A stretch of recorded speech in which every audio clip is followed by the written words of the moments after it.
This young man was standing against the cold, talking nonsense to his subordinates. I almost died because of you idiots. If it weren't for me, you all would have been dead already. But his teammates didn't give a damn. They were huddled together, trembling like a leaf pointing behind them, and then immediately scrambling to escape. Who cares about being a boss at a time like this? High-level monster run. Facing the monster, Kang Do Chiyo was just a small fry. No need to maintain an image, just clench your butt cheeks and run for it. But bad luck struck again. His damn sword somehow fell. He tried to reach for it, but couldn't. He secretly plotted a despicable plan. Damn it, my sword. If I want to survive this shitty situation, I need bait. Thinking this, he immediately kicked Mang Si-woo, who was running beside him, right in the face. Then he grinned despicably. It's you, Mang Si-woo. He lost his balance and lay still on the ground. The monster was right behind him, his body no longer obeying him, seeing the sharp teeth opening above his head. Mang Si-woo had only one thought, I'm so dead this time. At this moment, a dirty buff appeared. He suddenly remembered his mother's last words to protect Seo-ah at all costs. With this mental manipulation, Mang Si-woo felt his strength return. He reached for the sword his boss had dropped. Determined not to die here, at least for his little sister, he had to survive at all costs. Facing the monster, Mang Si-woo charged forward. But just when he thought he knew what to expect, he was unexpectedly hit by someone's attack and pushed far away. The monster also turned into minced meat underfoot. Mang Si-woo was so surprised that he fell backward, then scrambled up to look at the blond young man in front of him, wondering who the hell this was. Before he could figure out what was happening, another young man with white hair and covered in tattoos emerged, shouting loudly, "Where are you hiding, you bastard? Who's this now?" Mang Si-woo wondered in confusion. And so without understanding anything, the two giants in front of him suddenly started fighting fiercely. The shockwaves from the fight were incredibly strong, making even spiders and high-level monsters tremble in fear. They were overwhelming beings. The two sides were evenly matched, fighting relentlessly, neither willing to back down. Mang Si-woo witnessed this scene so scared, he almost pooped his pants. The white-haired guy aggressively asked the blonde guy where he hid something. But the other guy didn't bother to answer and charged in to fight again. "If you keep this up, you'll only hurt yourself," said the white-haired one. The blonde one didn't care, counterattacked, then looked at Mang Si-woo with a sly smile. "I don't care, because I've left a door open. Sorry for dragging you into this. I'm leaving this to you." As soon as he finished speaking, a heaven-shattering explosion occurred. The guy in front of him just self-destructed. Mang Si-woo crawled out from the rubble. He picked up the phone at his feet, wondering what was happening. Why is this phone here? Along with that on the screen was a bright blue notification, check connection path, completed succession to the manager's position. Welcome to GotTube. Mang Si-woo didn't understand anything, but seeing something dropped, he temporarily pocketed it. After returning, Mang Si-woo began to study the phone he had picked up. NewTube is a free website where people can upload videos. Among all the channels, the most famous one is the Hunter channel. However, gods from mythology characters, from legends, heroes, and mythical entities. They opened this channel. Mang Si-woo stared for a while and then exclaimed, but he still hadn't found the blond young man's channel. And the reason why he gave him this phone? Everything was extremely confusing. After thinking for a long time, an idea suddenly flashed in his mind. But if it's true, if they really opened a channel on YouTube, then there must be at least 1 million subscribers. Let's see, it doesn't look bad. Let's try it once, shall we? Mang Si-woo scrolled for a while, then randomly chose a channel and subscribed. You have subscribed to Zhuge Liang's channel. Subscribe to channel 1 of 3, received S+ understanding. Mang Si-woo was stunned and fell backward when he read these notifications. Because S+ only exists as a classification, not a real rank. Those who fought against the Demon King, the 13 heroes. People believed they possessed S+ characteristics, yet he obtained it. Just by pressing the subscribe button, it's truly magical. But the young man didn't feel anything. Or maybe it's because it only enhances observation skills and intelligence. To find something different, Mang Si-woo decided to find another channel to subscribe to. Thinking this, Siwoo saw another channel named Hercules.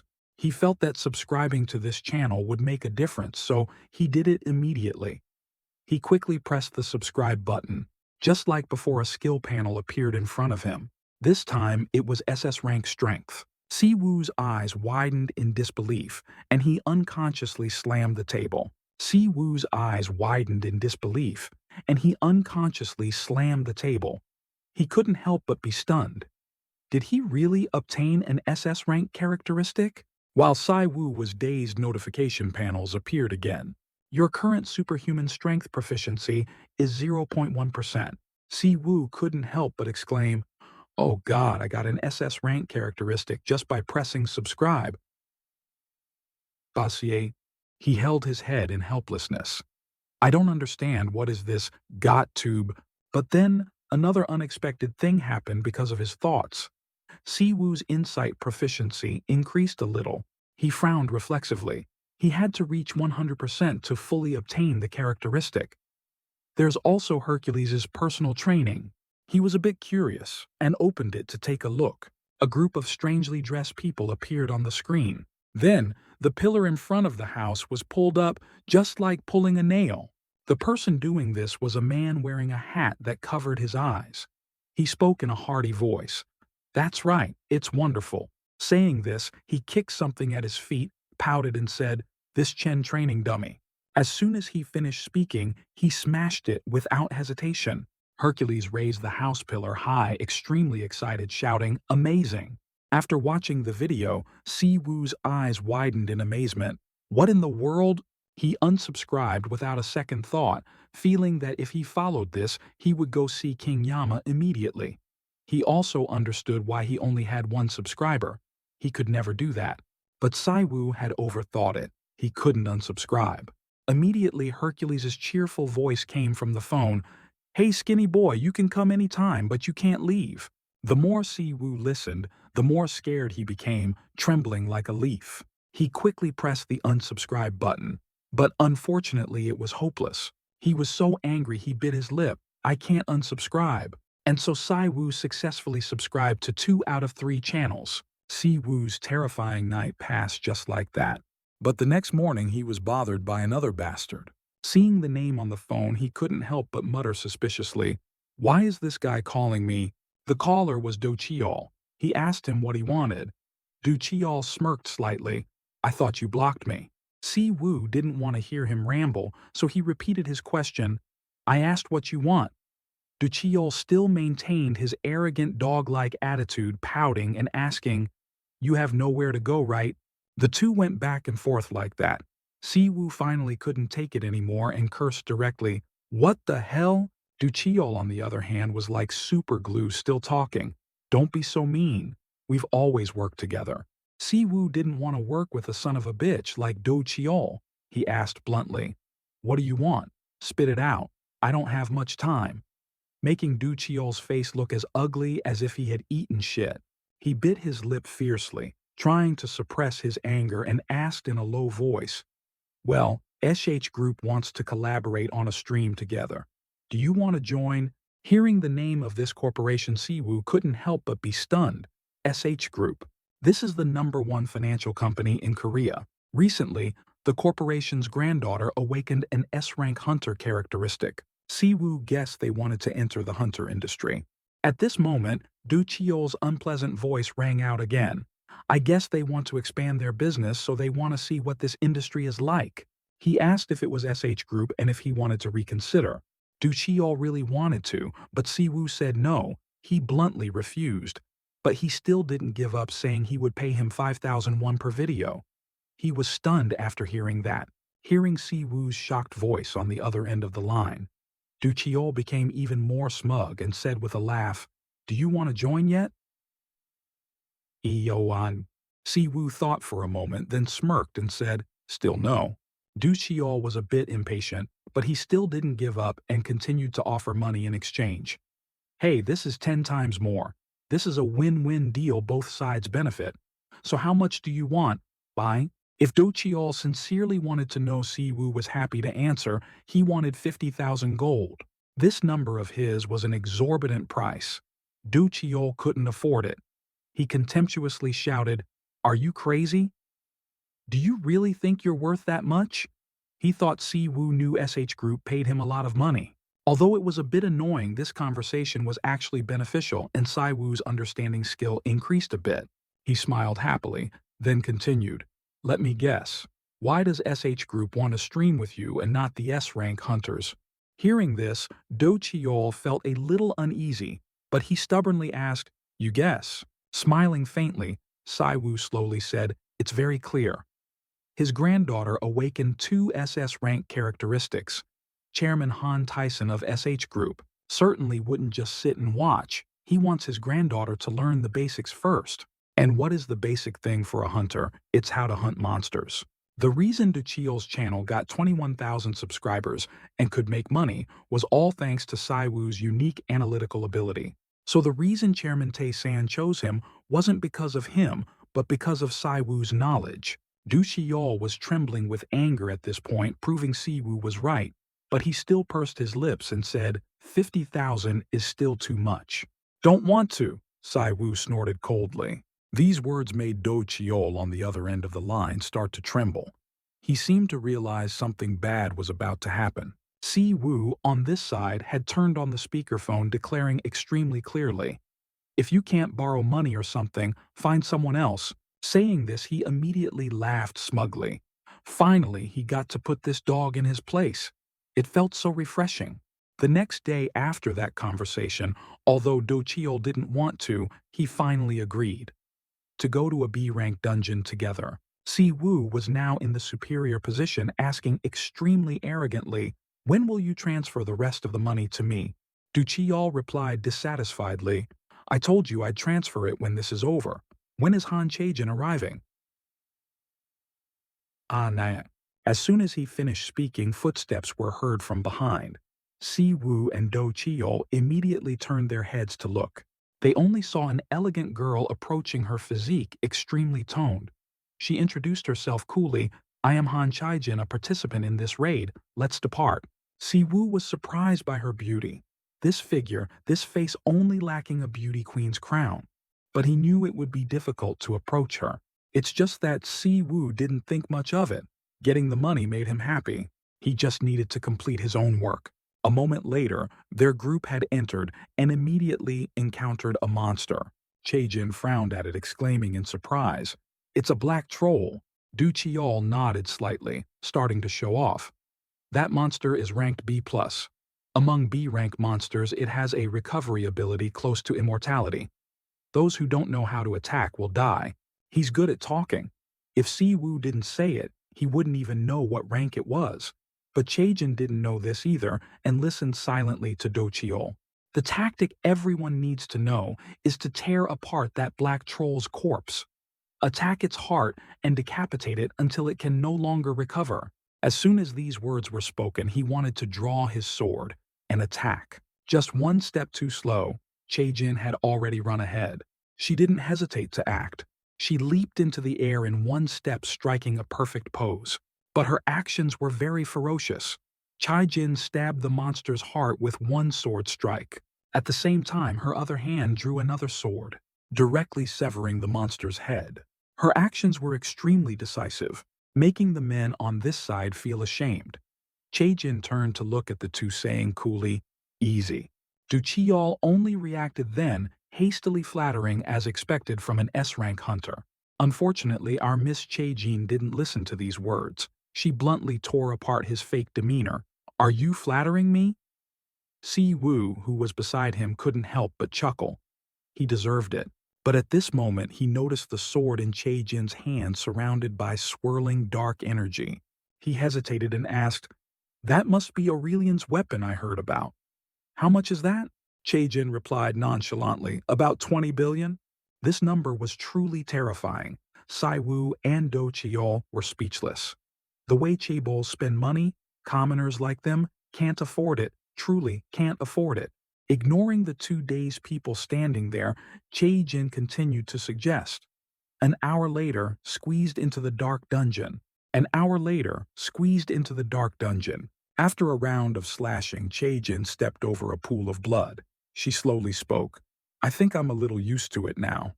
She glanced at the two behind her, her voice cool. It seems there are no more trolls. We'll end it here, shall we? Du Chiyol hurried over to shake Chae-jin's hand and flatter her. You did great. She nodded slightly and replied, I'm leaving. Du Chiyol was extremely annoyed at this moment. He thought this would be a good opportunity to be escorted by an SH Guild hunter. But he couldn't do anything, and was about to be robbed of 50,000 gold by Si Wu. Si Wu stood aside looking at Do Chiol's shit-like expression, extremely smug. He deserved it. Who told him to live worse than an animal? It was just that at this moment his face suddenly changed color. The dungeon suddenly shook violently. Chae-jin exclaimed in panic, "What's this?" On the contrary, Du Chiol was extremely happy. This was a good opportunity for him to show off. Du Chiol quickly spoke up. Based on this size, isn't it a high-level monster? But with Si Wu's skills, he realized this wasn't a high-level monster. The thing in front of them now was a big boss. Its eyes were bloodshot, its teeth sharp. Without a word, it raised its huge hand ready to strike. This was the first time Chae-jin had seen this big boss. Her eyes involuntarily narrowed. She quickly raised her sword to defend. At this moment, Do Chiol had no confidence at all. He glanced at Chae-jin, who was trying to resist. Immediately after his cowardly nature resurfaced, Du Chiol turned and ran away again.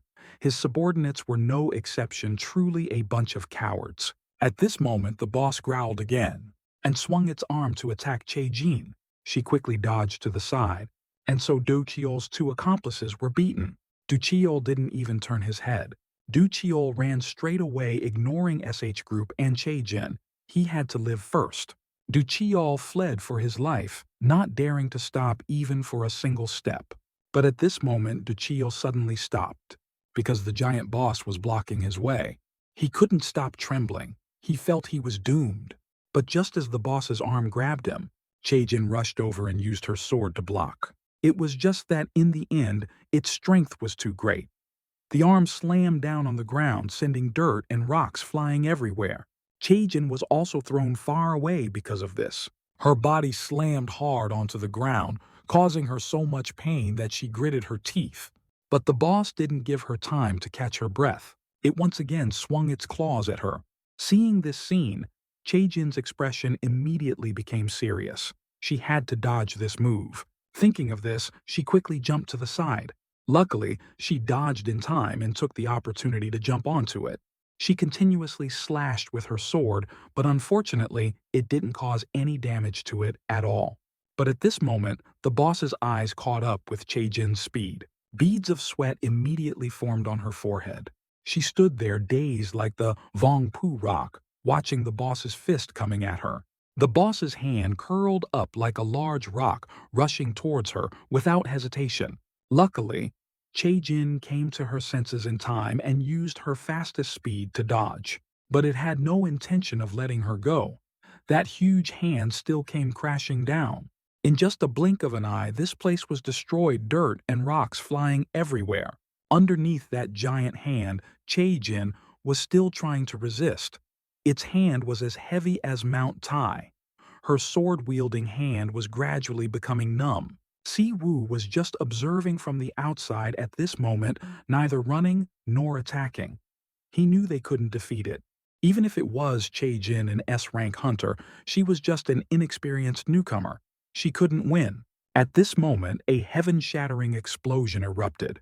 The boss continued to growl and attack Chae-jin. Si Wu was thinking the only thing he could do was run and leave Chae-jin as a sacrificial pawn. Otherwise, he might die here. There was still another option. Trust the SS rank super strength Si Wu had just obtained from GotTube. The thing whose rank he didn't know. While he was hesitating, a figure suddenly brushed past him, startling him. Si Wu saw Do Chiol running as if for reincarnation, and he suddenly realized a problem. This happened because of that bastard Du Chiol's ridiculous investigation, and he had once abandoned Si Wu to his fate. Because of that, he was also dragged into this matter. While Si Wu was thinking a woman like Chae-jin on this side had to face the boss alone. No matter how he thought about it, it didn't make sense. But Si Wu still hesitated, undecided. They couldn't win. His subconscious was urging him to quickly flee this place. Otherwise, he would die a humiliating death. Money and prestige. When you're in the grave, these things are useless. However, Si Wu was not a coward like Do Chiyo. Instead of running towards the dungeon exit, he turned back to Chaejin's location, where the boss was still clinging on like a hungry leech, because Si Wu knew that if he ran and left Chaejin here, he would be no different from that trashy bastard Kang Do Chiyo. So in the end, Si Wu's decision was to be the hero saving the beauty. He clenched his fists and rushed forward. With a loud bang, the two fists quickly collided. The scene in front made the boss pause for a beat. Even Chaejin stared blankly. You actually blocked the boss's fist. At this moment, she finally noticed Si Wu. What kind of monster was he? Only at this moment a great power was hidden around him. He walked forward proudly without any hesitation. It was as if Hercules was present in his body. Suddenly obstructed, the boss was extremely furious. It frantically threw punches forward again. Si Wu was not afraid, raised his hand to block, and he actually managed to block it. This made the boss even more furious. It added 10% more strength to its fist. Si Wu pursed his lips, trying to resist. A moment later, he shouted loudly again. At this moment, Chaejin, who was outside, was a little startled, but she quickly realized he was reminding her, and she hurriedly jumped into the air. The boss's expression immediately turned ugly.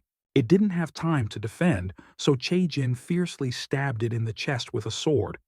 Fresh blood began to gush out like rain, but it wasn't over yet. Chaejin pulled out her sword and stepped on its body.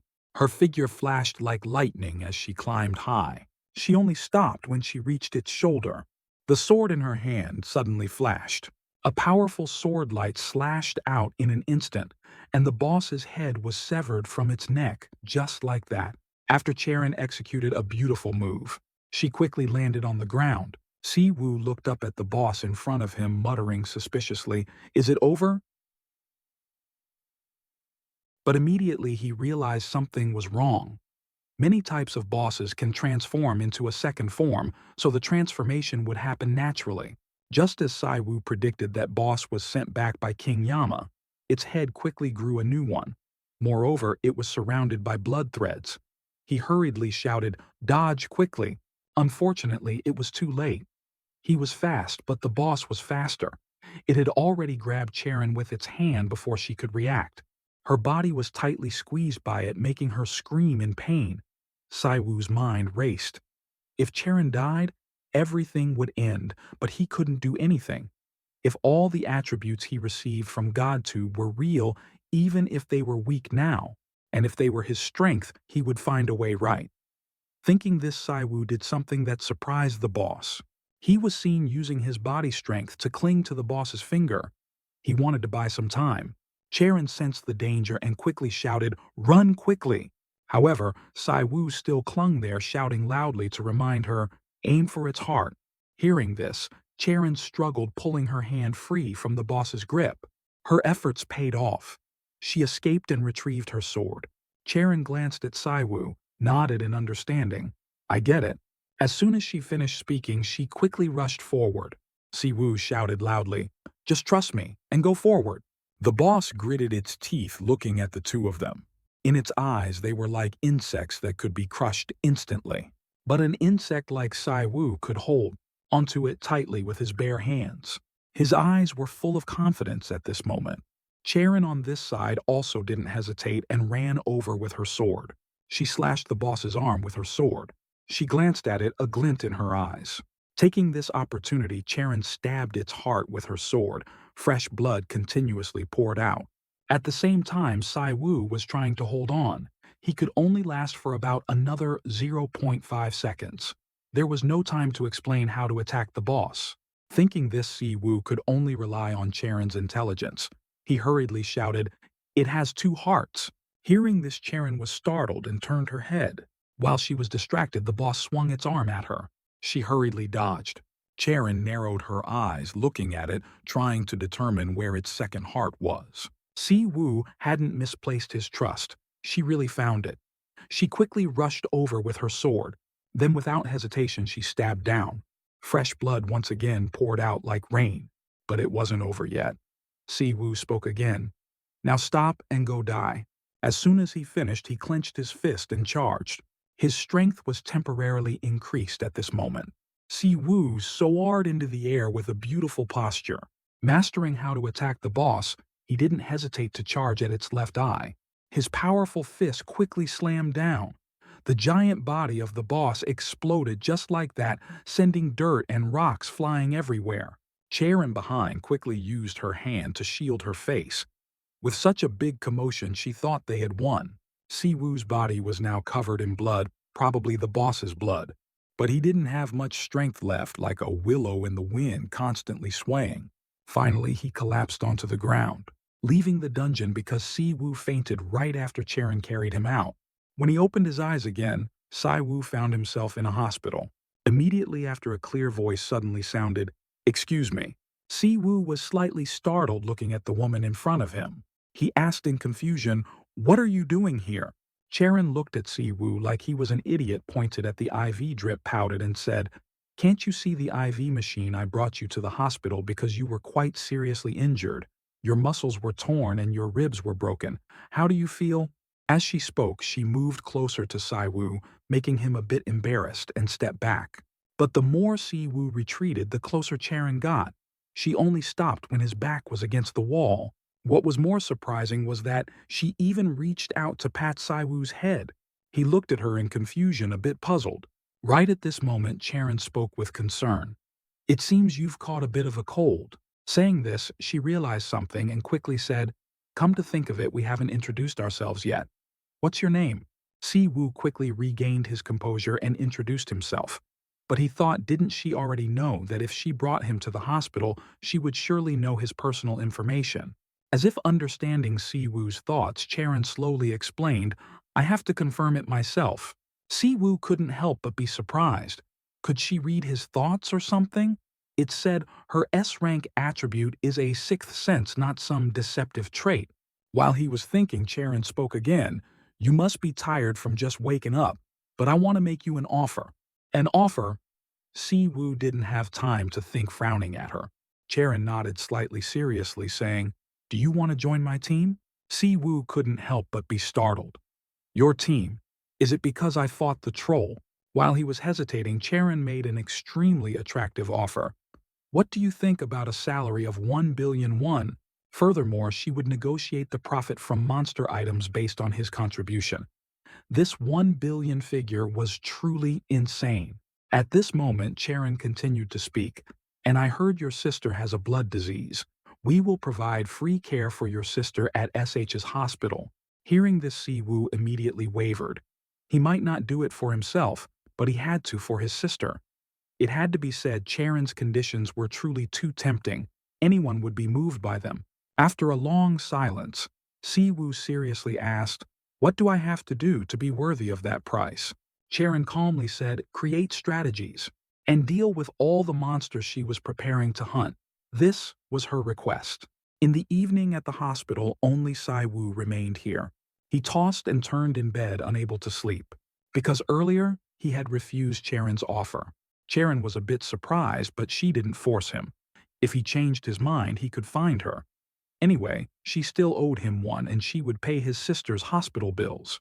At this moment, Siwoo had some doubts about his decision, but he told himself to believe in GodTube's abilities and the skills he obtained there. No need to restrict himself by accepting the offer. Besides, there was Seo Ah's critical illness. He had to find a cure at all costs. Previously, Seo Ah was caught in a dungeon explosion and contracted a blood disease. Currently, there is no cure for this disease, only ways to alleviate the symptoms. But with GodTube, if Siwoo learned their attributes, he could surely cure Seo Ah's illness. However, usually the ingredients used in treatment are very expensive. This was also a rare disease. Thinking of this, Siwoo couldn't help but sigh. "I'll need a lot of money. For now, let's finish editing this 50 million won video." Saying that, he opened the video he had filmed today to watch. If he hadn't rewatched it, he wouldn't have noticed, but he immediately focused on the sword in Charon's hand. Siwoo remembered asking its price. Charon had said it cost 2 billion. For example, what if he created equipment and sold it? Si-woo suddenly thought of a problem. He could earn billions of won instantly, but Si-woo only had one subscription slot left. If he wanted to subscribe more, he had to register for a membership card, and it cost 1 million. The only way to create weapons was to learn alchemy. Si-woo found a blacksmith's channel. Then he subscribed without hesitation. As soon as he subscribed, Si-woo was speechless with astonishment. He actually received SS rank alchemy. With suspicion, he opened the blacksmith's video to watch. The continuous clanging of the hammer echoed in his ears. The man as big as an ox in the video was hammering, shouting fiercely, "When upgrading weapons, don't be afraid of failure." After watching Si-woo's face turned as green as a banana leaf. Why does every god behave like an immature kid? First Hercules, now this blacksmith god. But Si-woo still managed to finish watching. His alchemy proficiency also increased accordingly. A few days later in the hospital courtyard, a patient was trying to do physical training. Besides the clueless young Si-woo, who else could it be, he was using one hand for pull-ups. At the same time, the young nurses behind were staring at him mesmerized. They even praised his beautiful body, almost thinking of names for their future children. Si-woo from afar heard the nurses chatter and was a bit speechless. Were they talking about the weak, clueless him? Si-woo also heard them say he could be discharged tomorrow. He couldn't help but be stunned. Time passed faster than he thought. Si-woo didn't pay attention to it anymore. He decided to continue training. His superpower proficiency had also slightly increased. If he used his superpower frequently, his muscle fibers would be destroyed like last time. So, he couldn't neglect training. While Si-woo was thinking, a voice suddenly sounded. Startled, he turned his head and saw Seoa approaching. The little girl was still wearing patient clothes but asked cheerfully, "I heard you'll be discharged tomorrow." Si-woo nodded slightly, not knowing what to say. At this moment, Seoa sighed and said, "When you were transferred to the hospital, I was very worried because you looked severely injured." Saying this, a sad expression flickered across the little girl's face. The little girl looked at him worriedly. "Didn't they say you needed at least a month of treatment, yet you're being discharged in just a week?" Si-woo looked intently at Seoa. Perhaps the little girl was very disappointed because he was discharged first. Thinking of this, he couldn't help but sigh. Si-woo reached out and patted the little girl's head gently, saying, "Don't neglect your treatment just because I'm not here. You don't have to worry about money." Seoa nodded slightly. "I know. I get free treatment thanks to Sister Charon's request." Si-woo couldn't help but be startled. Calling her sister already, Seoa cheerfully explained, "Sister Charon told me so. She said she doesn't have siblings, but I look like her." The more Si-woo listened, the less he understood. He asked suspiciously again, "That Han Charon, when did you meet her?" Seoa chuckled lightly and calmly replied, "Of course, she visits sometimes. Sometimes she comes when you're training and will ask if you're okay, then leave. So you don't see her." Hearing this, Si-woo couldn't help but be stunned. Such a busy goddess visiting her cousins. Could it be she still wanted to recruit him? But little Seoa didn't think so. She asked cheerfully, "Maybe Sister Charon likes you." Hearing this, Si-woo was terrified. How could a single dog like him be liked by someone? Si-woo shook his head in denial. "I don't think so." He told Seoa to forget it, stop talking nonsense and go inside. He had to go somewhere. The little girl asked suspiciously, "Where?" Si-woo smirked mysteriously, "To earn money." "The way he earns money, you ask? It's by going to the goblin cave to kill monsters and get drops." A horde of goblins was now madly rushing towards Si-woo, while he was fleeing for his life. Although Si-woo knew that goblins act in groups, there were too many of them. He had no choice but to run. Si-woo wasn't exaggerating. The goblins chasing him were as numerous as a Mongol horde. If he confronted them directly, he'd be meeting his ancestors soon. But the goblins had no intention of letting Si-woo go.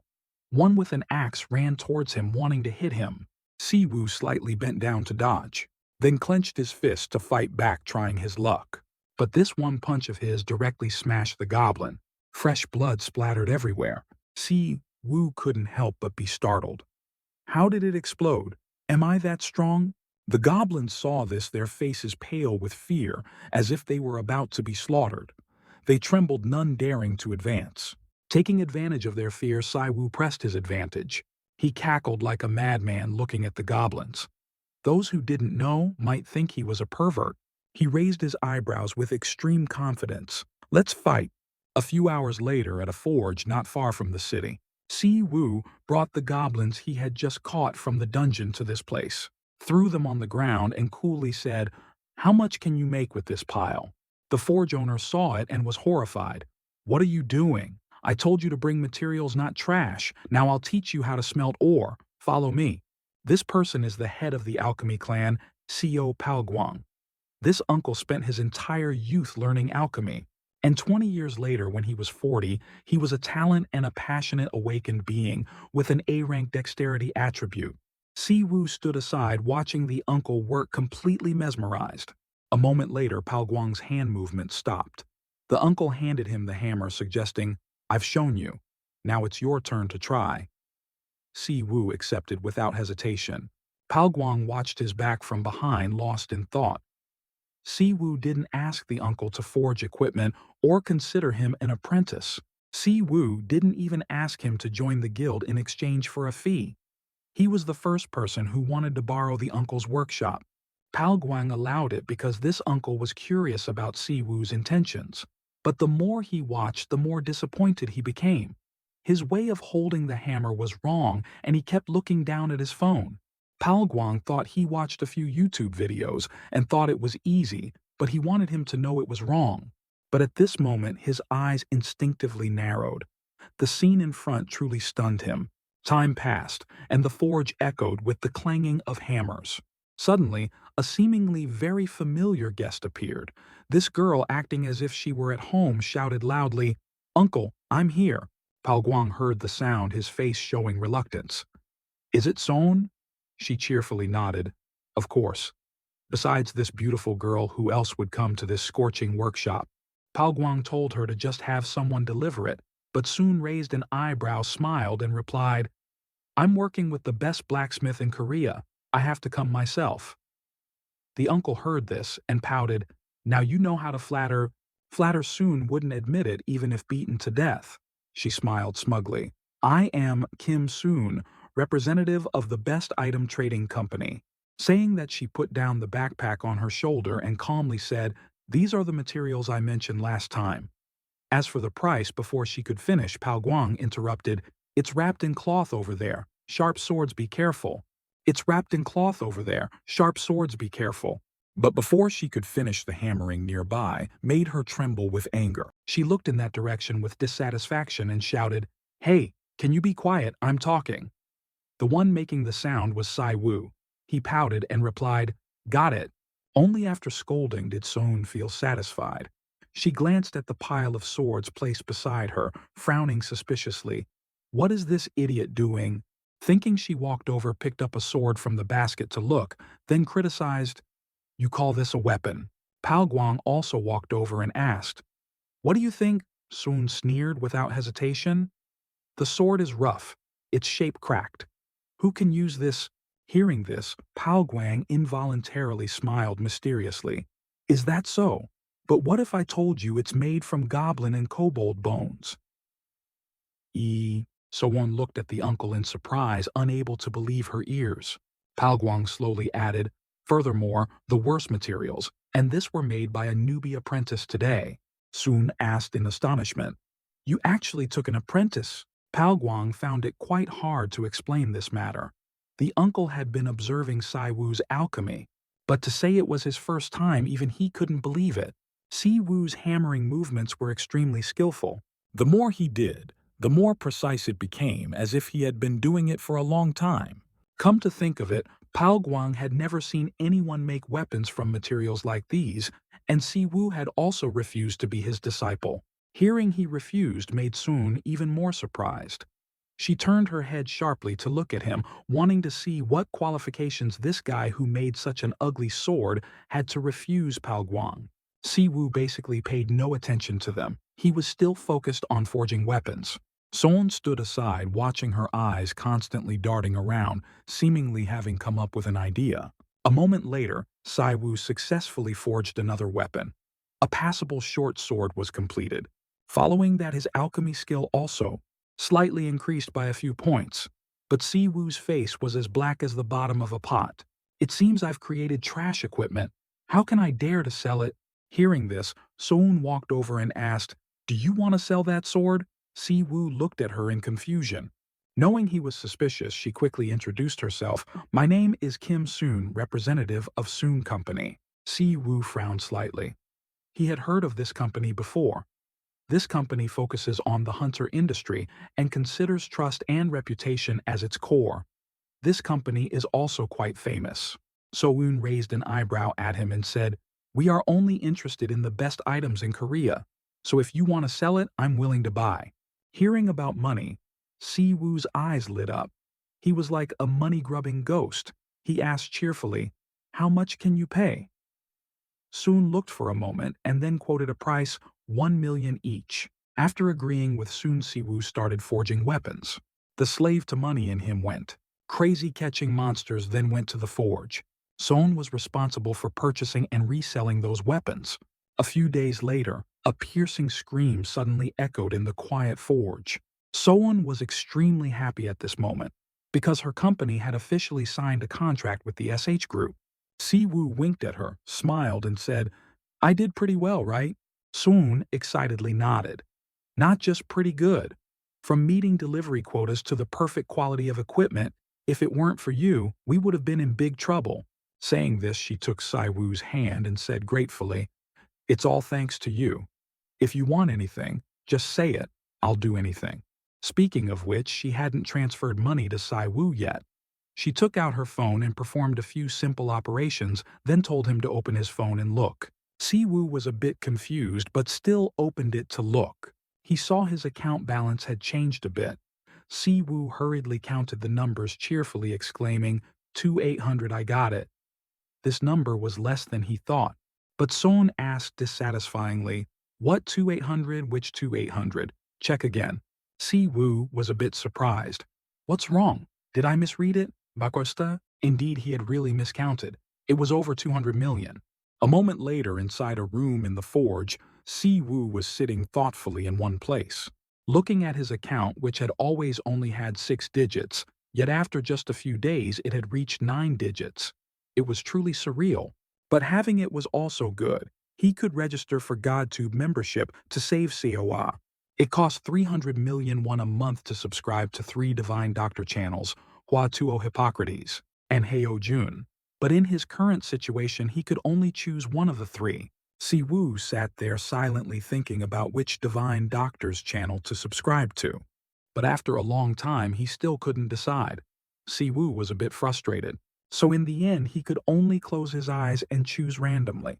Subscribe to one of those 3 channels then. The next day at Palguang's forge. After Siwoo talked about his plans, Palguang immediately objected, "It can't be done. Materials with high brittleness are very difficult to polish. Just keep the polish at the lowest level."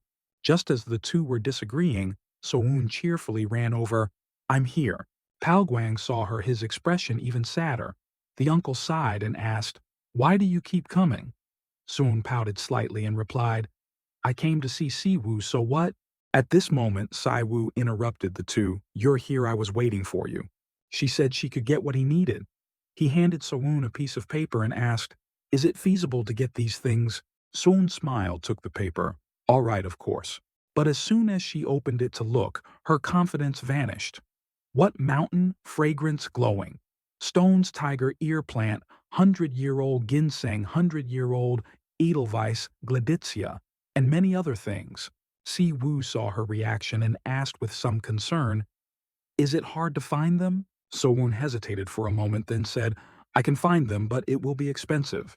Siwoo asked her how much it would cost. Soon calculated for a bit, and then gave him a number that shocked him to the core. 300 million, but she would give him a 20 million discount. Siwoo was speechless on the spot. He needed them to increase his divine medical skill proficiency through membership. It's really hard to master it on his own.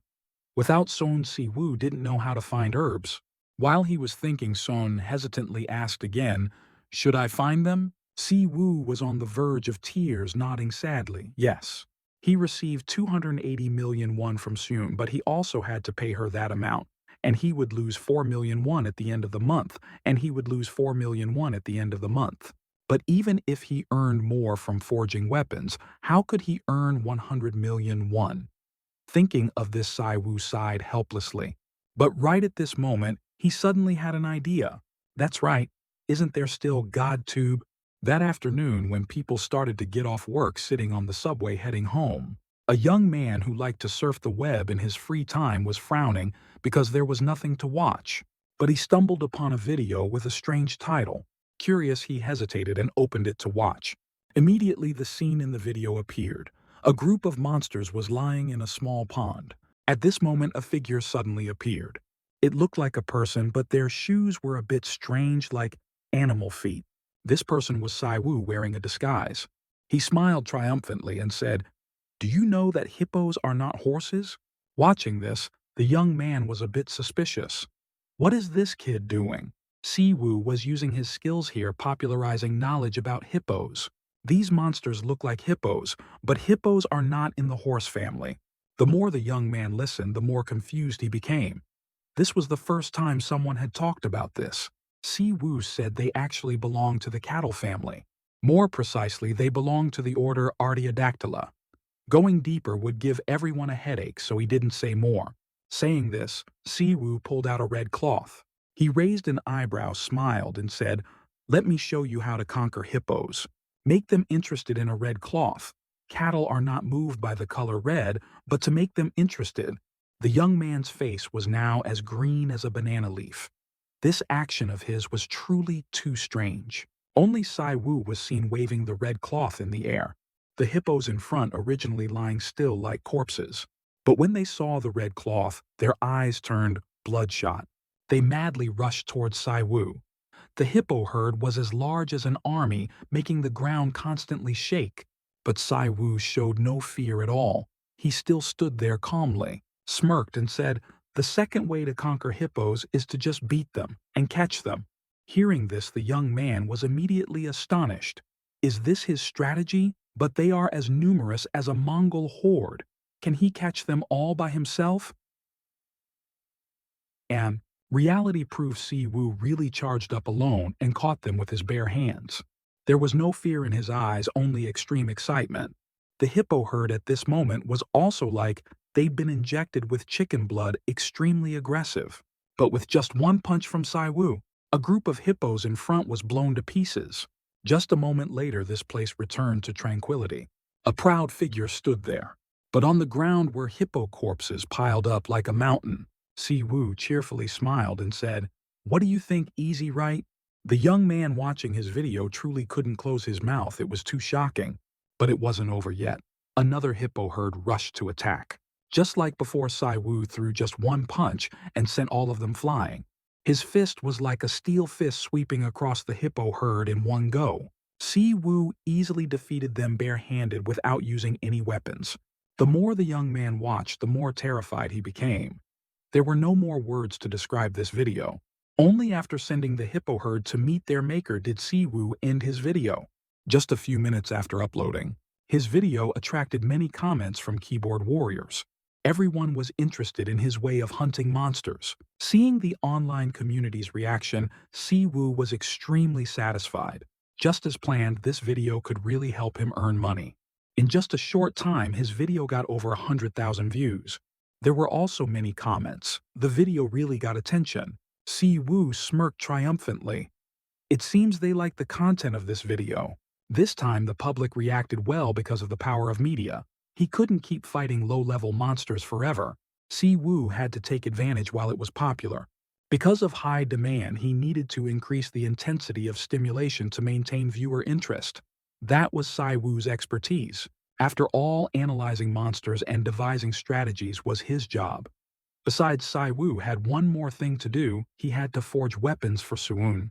He had worked hard to create and supply weapons to the SH group. Siwu worked very hard. 1 million subscribers was no longer a dream. But there was one problem. Due to overwork, Saiwu had a nosebleed. He stared in astonishment at the blood on his hand. Then his head started to ache intensely. But Saiwu had to edit videos to upload to his channel and also raid dungeons. It was just that his body couldn't take it anymore. Siwu staggered and fell, hitting his head on the edge of a cabinet. He just fell to the ground like that. Siwu had overworked himself. He just fell asleep like that. When he opened his eyes again, Siwu was still lying on the ground. The first thing he saw was the ceiling. Siwu groggily sat up, rubbing his head. Did I just faint thanks to Hercules' superpower? It only ended with fainting. He had to quickly edit the video. Siwu took out his phone to check, wanting to know how long he had been out. The clock now read 4:30 a.m. Siwu's expression immediately turned ugly. He exclaimed in disbelief, "Have I been out for a whole day?" Siwu sighed helplessly. At this rate, he would die from overload before earning any money. After careful consideration, Siwu decided to hire an editor. The next day at a coffee shop, Siwu was sitting there, surfing his phone while sitting. He checked his messages. Many people had applied. Siwu didn't think there would be so many. Perhaps it was because of the high salary. The basic salary was 3 million won plus bonuses based on views, just as he guessed having money was the best. So Siwu had to choose someone to help him earn more money. Immediately after Siwu started watching the videos of the applicants, Siwu was very satisfied with one of them. The sound effects in this video were more suitable and humorous. However, there was one problem: an hour had already passed. Siwu was very angry. The appointment time had passed, but the other person still hadn't arrived. He muttered angrily, "He told me he was Park Diaku." Furthermore, he paid quite a bit of attention to his way of speaking via messages last night. He suspected he was an old man, but that would be even better. He must be very experienced. Thinking, Siwu texted him to ask where he was, but the other person didn't read the message. He thought he was on his way, so he decided to wait a little longer. Siwu sat there waiting for a long time, but no one came. He lost patience, slammed the table, and shouted, "Damn it, this bastard! Doesn't he have any concept of time?" But just then, an apologetic voice suddenly sounded, "Sorry for being late. I'm here for the interview." Siwu angrily turned his head, his anger about to explode. But then he saw a timid girl standing in front of him, apologetically saying, "Are you Mang Siwu? Are you?" Siwu couldn't believe his eyes, stammering and nodding. "Yes, but are you Park Diaku?" He thought this name belonged to an old man, but it was such a young girl. The terrible misunderstanding passed, and the two began to sit down and talk. Siwu asked in a low voice, "Why are you so late?" Diaku replied softly, "Because I was editing videos late into the night, so I forgot to make a lunchbox for my younger brother." Hearing this, he exclaimed in surprise, "Which video were you editing?" She replied in a low voice, "It's the video attached to my job application." Siwu felt like he had found a treasure. He asked cheerfully, "Does that mean you only edited it in one day?" Diaku shook her head in denial. "No, only 3 hours." Hearing this, Siwu fell silent, not knowing whether to be happy or sad. Diaku saw this and was scared. "What's wrong with you?" Atana.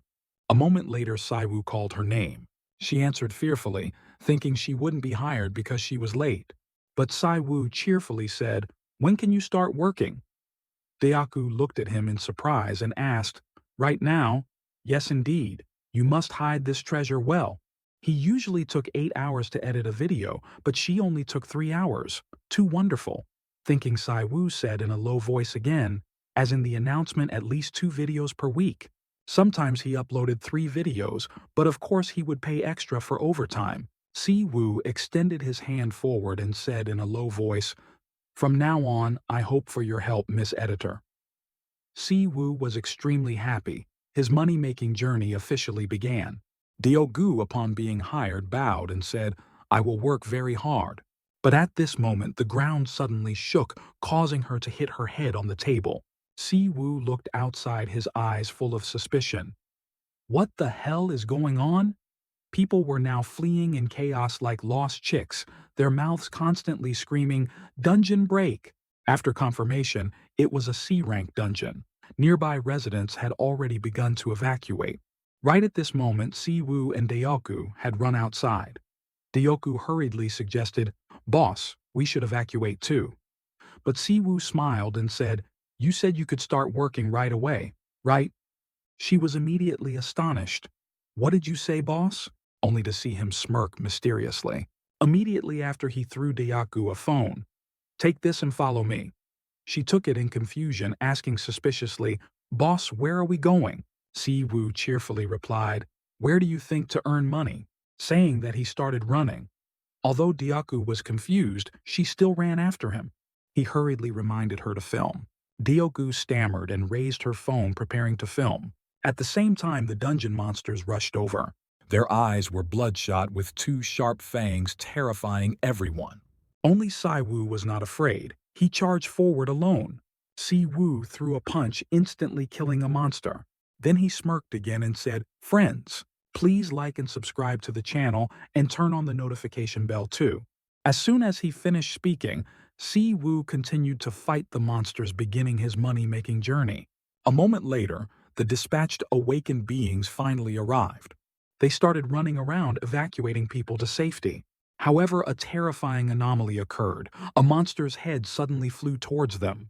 Looking around in confusion, they didn't understand what the hell was happening. Only when they moved forward did they realize what caused it. Siwoo was now bravely fighting the monsters alone. He was just short of shouting, "I'll take you all on alone." He stood on a mountain of monster corpses. Ignoring the slime on his face, he gave a thumbs up and smiled. "If you like it, please like and subscribe and turn on the notification bell too." With Siwoo's help, everything went smoothly, and the people were also safe. After Dayaku returned home and rewatched the video she filmed, her brain still hadn't processed it. When that video was uploaded, the keyboard warriors had another chance to show off. The comment section below the video was extremely lively. Dayaku watched in amazement. She didn't expect Siwoo to be so famous. She did edit the video, but she fundamentally didn't understand. Why did he get thousands more subscribers with just one video? The only thing Dayaku was sure of was that her boss was a madman on YouTube. She had boarded the wrong pirate ship. Was it too late to get off now? She suspected that if she continued to work for him, she would go crazy just like him. Madness can be transmitted through the air. While Dayaku was thinking, two childish voices suddenly sounded, "Sister, the fried chicken is delicious. We left some pieces for you. Let's eat together." Dayaku turned to look at her two little siblings constantly fighting over food, a bit speechless. But looking at these two kids, she had made her decision. Boarding the pirate ship was fine. Having a madman for a boss was fine. She had to work hard at least for her two younger siblings. After a noisy day, Siwoo went to Palguang's forge again, continuing to forge weapons. He had just created a sword made from brains obtained from the dungeon explosion. Unlike before, it was made from C-rank monsters. Perhaps he could expect something from it.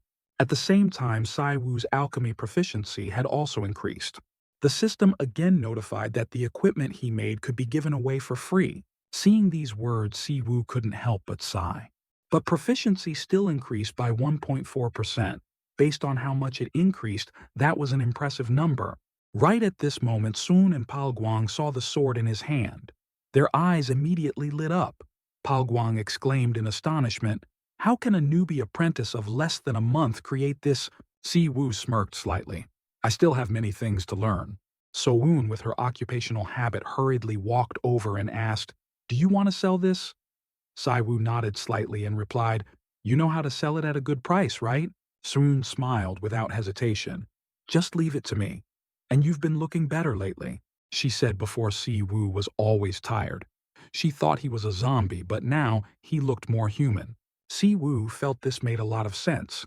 Since Dayaku started editing videos, he had more time to sleep, even though he was still very busy.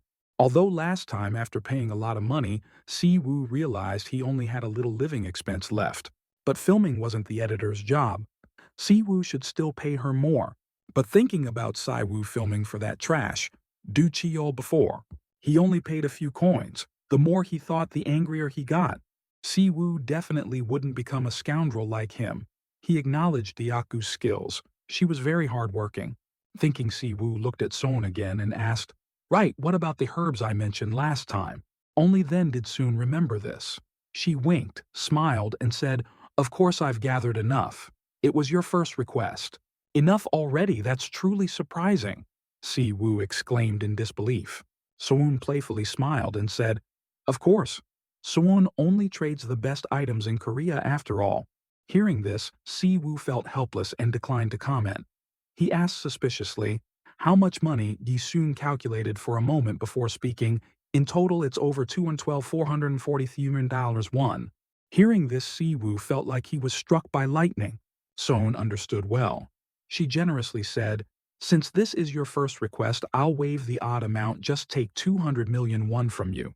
Siwoo nodded repeatedly. "Thank you very much." But Soon was a bit curious. She asked him what he planned to do with so many herbs. Siwoo smiled and explained, "To learn medicine, perhaps?" After finding the herbs, he returned home and started watching Hua Tuo's video. He taught many good remedies. But the trickiest problem was that Sai Wu heard it in one ear and out the other. He exclaimed indignantly, "What is he talking about?" At this rate, he couldn't increase his divine medical skill proficiency. After watching the video, Sai Wu's insight proficiency had slightly increased, but he quickly realized it was related to learning to use herbs for healing, researching and combining knowledge about their functions. Having grasped this principle, his medical skill proficiency also increased. And so, Sai Wu began to study medicinal materials. Although it was a bit complicated, it wasn't a problem. He had actually completed a prescription. Looking at the bowl of medicine in front of him, Sai Wu hesitated slightly. "Can I drink this?" The system said it was good for health. "Isn't there also a chance it could be harmful?" He thought for a moment, then finally brought the bowl of medicine to his lips and drank. "Just try it and see. It's just medicine from divine medical arts. How could it kill me?" But before he finished drinking, his body uncontrollably fell. The bowl of herbs spilled all over the ground. Sai Wu's money was gone just like that. Si Wu hurriedly took out his phone to look. The system quickly notified that he had absorbed health-boosting medicine. His superpower proficiency also slightly increased. Si Wu was immediately happy. Looking at the pile of herbs on the ground, he wondered if he should lick them up too. A moment later, in a dungeon, a colony of bats was hanging upside down from the ceiling. Si Wu looked up at them. Why was he here, you ask? Of course, to film a video about whether bats are mice. Secondly, to get vampire bat corpses to make equipment. And finally, to research diseases from vampire bats. Because they live in small groups or at most hundreds of individuals, all sorts of diseases originate from them, but even bats themselves are not immune to diseases. If bats carry pathogens, it might be related to blood diseases. Then he had to find out why they could resist diseases. It might lead to clues about curing COA's blood disease. Although this wasn't easy with divine medical arts, it might be feasible. But at this moment, Sai Wu suddenly sensed something. It wasn't from the bats, but from another side. He decided to temporarily hide to the side.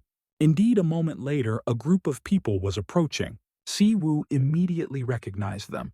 They were Do Chiol's underlings. But how did they get in? He frowned in thought for a moment. It meant he was assigned to the dungeon by the Hunter Management Bureau. Other hunters were not allowed to enter. Of course, sometimes there would be cases like this. Did he just accidentally bump into Do Chiol's underlings? These guys were probably C-rank hunters. What were they doing in an E-rank dungeon? But regardless of the reason, they were definitely tailing Sai Wu. The dungeon was an isolated space with no network connection. It meant no one would know who died inside. Si Wu was thinking about what to do with them, but he quickly refuted it. Why should he think about it? When Sai Wu beat them up, he would figure it out. At the same time, Du Chiol's underlings didn't know Si Wu had discovered them. They continued to enter the dungeon. Yuna slowly said, "I saw Sai Wu walk in with my own eyes." Min Chiol also nodded in agreement. "I saw it too." Ji Wu's face was as black as charcoal. He angrily cursed. "But why can't we see him?" Min Chiol slowly speculated, "Is he dead?" Ji Wu snorted contemptuously. "All right. That bastard is an awakened without attributes, even weaker than F rank. How dare he enter the dungeon alone with such confidence? Although that would be good for us." Min Chiol nodded. slightly smiled and said, I don't know either, but he's smart. He must have planned to deal with the vampire bats. Hearing this, Yuna hesitated and said, after watching his video, it seems he doesn't rely much on his own strategy. But Min Chiyol cursed contemptuously. Anyone can deceive others by editing videos. So funny. This place looks more like a grave than a dungeon, huh? Jiwoo chuckled softly and replied, perhaps. But at this moment, the cave suddenly echoed with movement. Immediately after Siwoo appeared behind them, he coldly asked, where is Kang Do Cheol? Ji Jiwoo was immediately terrified, his face as green as a banana leaf. He couldn't sense him. Siwoo snorted coldly. I didn't expect you guys to talk bad about me like that, and I hope you don't answer. Duchiol's underlings were so scared, they trembled. After panicking, Jiwoo quickly grabbed his sword and charged. You idiot, what are you doing? But before he could touch Siwoo, he was hit by a wave of energy. The sword and shield in his hand were knocked away. Siwoo then punched him again, sending him flying far away. Jiwoo was now a bloody mess, trembling on the ground. Siwoo walked over from afar, stood in front of him, and coldly said, you ask what I'm going to do. Like this. As soon as he finished speaking, he stomped hard on Jiwoo's neck, making him scream in pain. The remaining two trembled like leaves, not daring to take a single step forward. Siwoo, huh? He holds a grudge, you know. He can't let them go. So, he threw another punch, sending Min Cheol flying into the rock wall behind. Finally, only Yuna was left. His forehead was covered in cold sweat. He cursed outwardly, but inwardly, he was scared to death. With his cowardly nature, he couldn't hold out for long. He quickly knelt and begged, wait, I'll tell you everything. Siwoo ignored him, aggressively cracking his knuckles, making a piercing sound. He slowly walked forward. This made Yuna tremble so much his back was against the wall. Siwoo smiled devilishly and said, now I don't really trust guys with all their limbs intact. So after beating Yuna black and blue, Siwoo learned that they came here under Du Shiol's orders. He wanted them to teach him a lesson he would never forget. Yuna's face was now swollen like a pig's head. He didn't dare to lie. He admitted to whatever Siwoo asked. Siwoo thought for a moment and then spoke. But why did he do that? Why is Kang Do Cheol interested in me? Yuna originally intended to shake his head and say he didn't know. Siwoo brought his fist closer again, making him tremble in fear. But he really didn't know. Seeing Yuna's reaction, he felt he was telling the truth. Thinking, Siwoo continued to ask, where is Kang Do Cheol?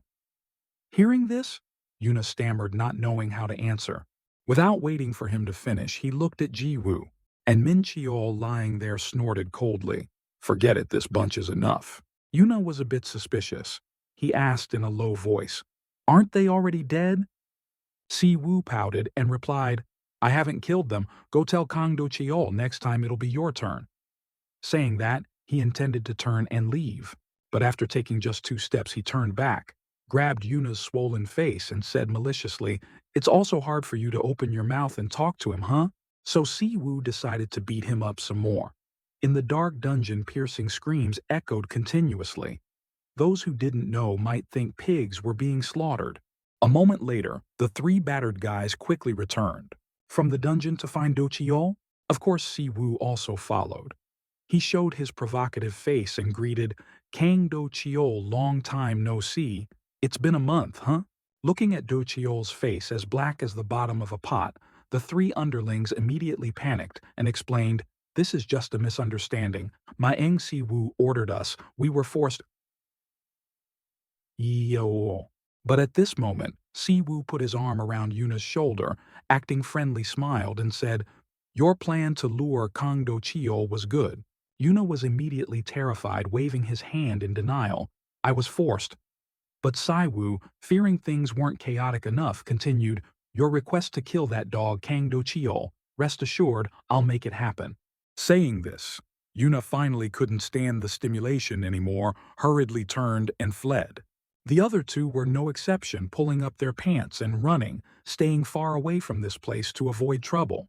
Siwoo looked triumphantly at Do Cheol and smiled. Now it's just you left, huh? That's why he always said to treat underlings well. He didn't understand how badly the guy had treated them to make them ask for his help. But before he could finish, Do Chiol coldly interrupted, "How could you—" He couldn't believe a mediocre E-rank hunter like him possessed such strength. Siwoo nonchalantly shrugged, pouted, and said, "Let me ask you a question. Why did you do that to me?" Involuntarily snorting, Du Chiel coldly said, "Why should I tell you?" "Oh, of course, no need." Siwoo feigned indifference, nonchalantly saying, but as soon as he finished, he charged towards him. Siwoo's hand clenched into a fist, his eyes filled with killing intent. He fiercely threw a punch at Do Chiol. However, he quickly blocked it with his sword. Siwoo also didn't panic, calmly smiling and saying, "Anyway, I don't trust guys with all their limbs intact." At this moment, Do Chiol also didn't have his usual contemptuous eyes, because he had realized Siwoo was different now.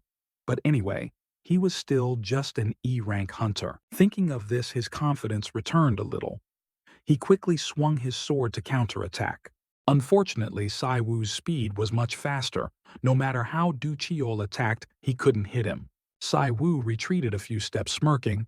"To be honest, you're scared.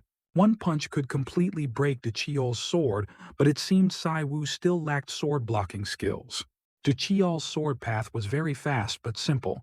He could completely dodge it easily. Immediately after, Siwoo dodged in front of the sword tip, punching Do Chiol in the stomach. Suddenly, he remembered the time working under him. Siwoo had been treated like a slave and beaten for ridiculous reasons. Recording how Do Chiol killed monsters countless times with a camera he had watched him act hundreds of times. Throughout the time editing videos for him, continuously analyzing habits, Do Chiol's tendencies and behaviors, so Siwoo could completely keep up with his speed and predict his sword direction. With just his fists, Siwoo was confident he could fight Du Chiol one-on-one. The two quickly fell into a stalemate. But Siwoo was clearly in the dominant position. He continuously forced Do Chiol into a defensive position. His sword basically couldn't touch him. Du Chiol was extremely panicked at this moment. "Siwoo can't be reading all my thoughts, can he? I'm a B-rank hunter while he's just a mediocre E-rank." While Do Chiol was thinking, Siwoo punched him in the face. This sent him flying back several meters. Du Chiol's sword-wielding hand was now constantly trembling. He couldn't believe it. Du Chiol had confirmed Siwoo's strength through YouTube videos, but he couldn't admit it. Du Chiol unwillingly shouted, "Mang Siwoo, I'll kill you." As soon as he finished, a powerful stream of energy appeared on his sword. Seeing this, Siwoo was immediately terrified. "Don't be like that. Is that bastard Du Chiol really going this far?" But it's okay. Things had come to this point. He had no other choice. Fight with all his might. Immediately, his aura also changed. Hercules' storm-like power once again manifested in Siwoo's body. His muscles might tear. Siwoo couldn't last long, so he had to defeat Do Chiol in one blow. Thinking of this, Siwoo immediately stomped his foot to gain momentum and charged, causing the place where he just landed to crack. Siwoo didn't care, rushing forward like lightning. He didn't hesitate to throw an extremely powerful punch. He really wanted to send this bastard off to make the air a bit fresher.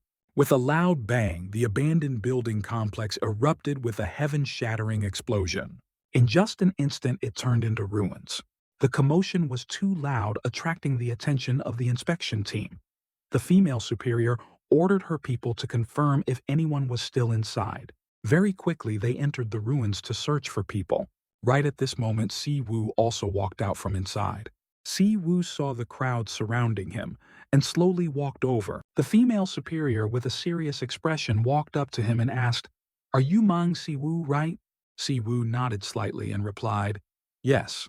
She showed her ID and introduced herself. "I am Lee Min-jung, captain of the 4th Guard Team under the Bureau's supervision. First, let's go to the Hunter Management Bureau and talk." Immediately after, Min-jung brought Siwoo back to the Bureau and started talking to him. "So a hunter named Kang Do Chiol intended to kill you?" Akuriko Matsui. Siwoo honestly nodded. "Yes, I have video evidence." Min-jung had watched it. She calmly said, "I've verified the video. This isn't something that can be ignored." Saying this, her voice changed. She said coldly, "But Hunter Mung Siwoo is reported as an awakened without attributes. Siwoo narrowed his eyes at the person in front of him, lost in thought. He heard that the captains of the guard teams were at least A-rank hunters. Minjung's demeanor was truly like a butcher. Thinking, he slowly spoke. Is the rank of the attribute related to the hunter's rank? Minjung frowned and said in a low voice, I also know Hunter Meng Siwoo is E rank. Siwoo looked at her impatiently and coolly said, Do I have to answer your question? I'm the victim. Hearing this, Minjung realized her gaffe and quickly said, I'm sorry, because of my job. I often tend to suspect others. Based on the video evidence you sent, we will handle it properly. Min Yung assured that the bastard Du Chiol would never see the light of day again. The interrogation ends here. She also thanks Si Woo for his cooperation. He declined to comment. He stood up from his chair, coolly saying, Then I'll be going. A moment later, the interrogation room door opened again. Min Jung's staff member walked in from outside and said, Captain, are you and Hunter Mayang Siwoo just left? So I thought you weren't here. Minjung didn't answer. She just coolly said one sentence. Strange. Hearing this, Su-ah asked suspiciously, what? Minjung also didn't answer. She asked back, Su-ah, what's your rank? Su-ah was slightly startled, smiled and said, Why are you suddenly asking that? I just got promoted to B- rank.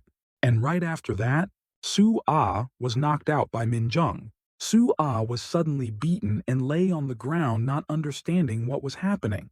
Minjung didn't explain at all. She stood up from her chair, sighed, and said, As expected, Minjung can't stand it. Su-ah clutched her almost broken butt, crying without tears, Isn't it obvious? The captain isn't an ordinary guard, and there are rumors she's about to be promoted to S-rank butcher. As soon as these words were out, Minjung spoke again. Hunter Mang Siwoo is fine. Su-ah exclaimed in astonishment. What isn't Hunter Mang Siwoo an E-plus rank hunter? Oh, we. Minjung shook her head slightly and said, Strange. Su-ah also felt it was very strange. She asked in confusion, If that's true, why did you let him go? Hunters are not transparent in ranking. But before she could finish, Minjung interrupted, Because he didn't act strangely. He smells like a human. Hearing this, Su-ah was dumbfounded, her brain unable to process it. After a long time, she muttered suspiciously, What does that mean? At the same time, after Siwoo returned from the guard team, he walked and thought, not knowing if this would happen again. If his YouTube channel became more famous, he could become the target of a criminal organization. With Siwoo's current level, even fighting Du Chiol was difficult. If it weren't for information about Du Chiol's strength, behavior, and preferences, and his insight, he would have died long ago. If thinking about the difficulties ahead, the most important thing here is that SS rank superpower. But it never stopped increasing, just staying at 1%. Siwoo helplessly looked up at the sky. Thinking, he opened Hercules' video to watch. The system notified that he had completed the personal training event with Hercules, and his subscriber count was also only one person. The more Siwoo looked, the more astonished he became. Still only one subscriber now. He didn't know if winning this event was a good or bad thing. The next morning, at a park near his house, Siwoo had run to this place to train. Hercules appeared from inside the phone, observing him once over. He exclaimed in disbelief, Are you human? How can a human be in my channel? Siwoo looked at him in confusion, asking suspiciously, Doesn't it work? Hercules shook his head and explained, Not like that, but at this rate I can't give you a training program. Siwoo asked worriedly, Does that mean I can't be trained? Hercules quickly waved his hand. No, as I said, I can't come to your place, so I can't train you directly. It made sense. Siwoo also didn't know how he connected to GodTube. The blonde guy gave him the phone, and there was also the white-haired guy fighting him. While he was thinking, Hercules spoke up. Although I can't correct your posture, at least I can teach you, so don't worry. Let's start right away. It's like breaking a bull's horn in one blow. Immediately after, Hercules began to explain to Siwoo, Right now, your body balance is not good at all, especially the muscles in the back. Hearing this, Siwoo frowned and asked, Muscles in the back? You mean back muscles, right? Hercules sighed after listening. The posterior muscles are the muscles at the back of the body, and the back muscles you mentioned are just a part of it. And right after that, Hercules began to explain to Saiwu the muscles of the human body. X. And right after that, Hercules began to explain to Siwu the muscles of the human body. Siwu just listened silently, and the proficiency of his superpower increased slightly. Hercules continued to train.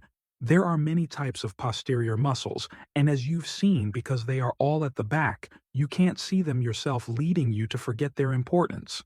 However, those muscles are extremely important for the body's balance when making a risky decision. As he spoke, a powerful energy appeared around his body. Siwu exclaimed in surprise, "What the heck is that?" Hercules then realized he had released his power. He slowly explained, "This is called divine martial arts. I created it." Siwu became more confused as he listened. "Divine martial arts?" Hercules chuckled and said, "It's nothing. I just gathered all fighting methods into one and rearranged them. It's what I used to defeat Hydra." Anyway, posterior muscles are very important for movement. The lower muscles are the foundation that supports everything. What would happen if the foundation collapsed while building a building? Siwu thought for a moment before speaking. Of course, the building would collapse, right? Hercules nodded slightly. He stomped a fist on the ground, causing it to crack, and muttered, "It's similar with the body." Siwu seemed to understand the problem. So if the lower muscles collapse, that would happen. Under Hercules' guidance, his superpower proficiency also increased significantly. Then Siwu followed Hercules' instructions and started doing push-ups. He wondered why it was so normal. But Hercules started scolding him. "You don't care about how to breathe at all, and you just exhale like that. Look at yourself first. You should focus on doing it before asking." Siwu sighed softly and said he understood, then began to train under Hercules' reminders. After just one training session, his superpower had increased by 1.47%. A moment later, Siwu returned home. He sent the video to Dyaku for her to edit. Dyaku sighed when she saw it. Her boss, although a bit crazy and childish, was a good person. Dyaku wondered what kind of tactic he had come up with today. Inside the video, a cave quickly appeared. Siwu stood at the entrance with a businesslike smile and said, "Hello, subscribers of the world-conquering boy. The cave you see behind me is a vampire bat den." He looked straight at the camera, winked, and said with a smile, "You ask why I'm here? It's time to create new content for the world-conquering boy channel, a speed raid." Dyaku was amazed after listening. If she chose to edit here and add sound effects, but she didn't understand why Siwu was filming in a vampire bat cave. Vampire bats are numerous and live in low-light conditions, making it very difficult to film a speed race, but this was how he attracted attention. At this moment, Siwu's voice in the video rang out again. After investigation, the current record is 58 seconds by an S-rank hunter, Yuhana from the Fire Mage channel. And today he would challenge that record. The world-conquering boy's speed raid into the Batcave had begun. Dyokigu nodded as she watched this part. "In this section, I'll edit the time." But at this moment, she was even more astonished to see Siwu stomp his foot on the ground. Then, the ground immediately cracked and the cave in front also collapsed. Her face immediately showed panic, not believing her eyes. Is it possible for a dungeon to collapse like that? Right after that, Dyaku heard Siwu sigh. "I should have gone hunting for materials, but the raid should be over now. Don't be surprised, this is really the end." Dyaku couldn't help but sigh. What am I watching? But she still had to grit her teeth and tell herself he was a good person to edit the video, otherwise she would definitely go crazy. Surprisingly, after posting the video, the views reached over 1 million. Siwu was very satisfied seeing this, but what amazed him more was that Yuhana from the Fire Mage channel with 41 million subscribers had commented on his video. Siwu could understand how panicked she would be upon hearing that her record had been broken. The Fire Mage's comment had already created an effect, but if they collaborated, 1 million views would be within reach. Thinking of this, Siwu was extremely excited, but he still had to force himself to calm down. At this time, he had to post more stimulating videos. Siwu's superpower proficiency had now reached over 2%. After being trained by Hercules, he could destroy the vampire Batcave with just 2%. If it increased further, it would be truly amazing. Thinking about the monsters in high-level dungeons, divine martial arts, right? Siwu had to ask Hercules to teach him that. But life isn't like a dream. After hearing his request, Hercules refused without hesitation. No matter what he said, he resolutely refused. Siwu asked in a slight panic, "But I won the event, right?" Hercules said coldly, "Those two are different. Personal training is one thing, and divine martial arts is another. The names are already different. Besides, for a newbie like you, building muscle isn't the only issue. Because divine martial arts is a method created to suit Hercules' power. Without Hercules' superpower, which Siwu was using, he couldn't use it. Siwu felt that wasn't the problem. He pouted and said, "But I'm using your superpower, aren't I?" Hearing this, Hercules seemed like someone had muted him. A moment later, he reacted and shouted loudly, "You're using my superpower." Siwu nodded without hesitation. "That's right. You're training me, aren't you?"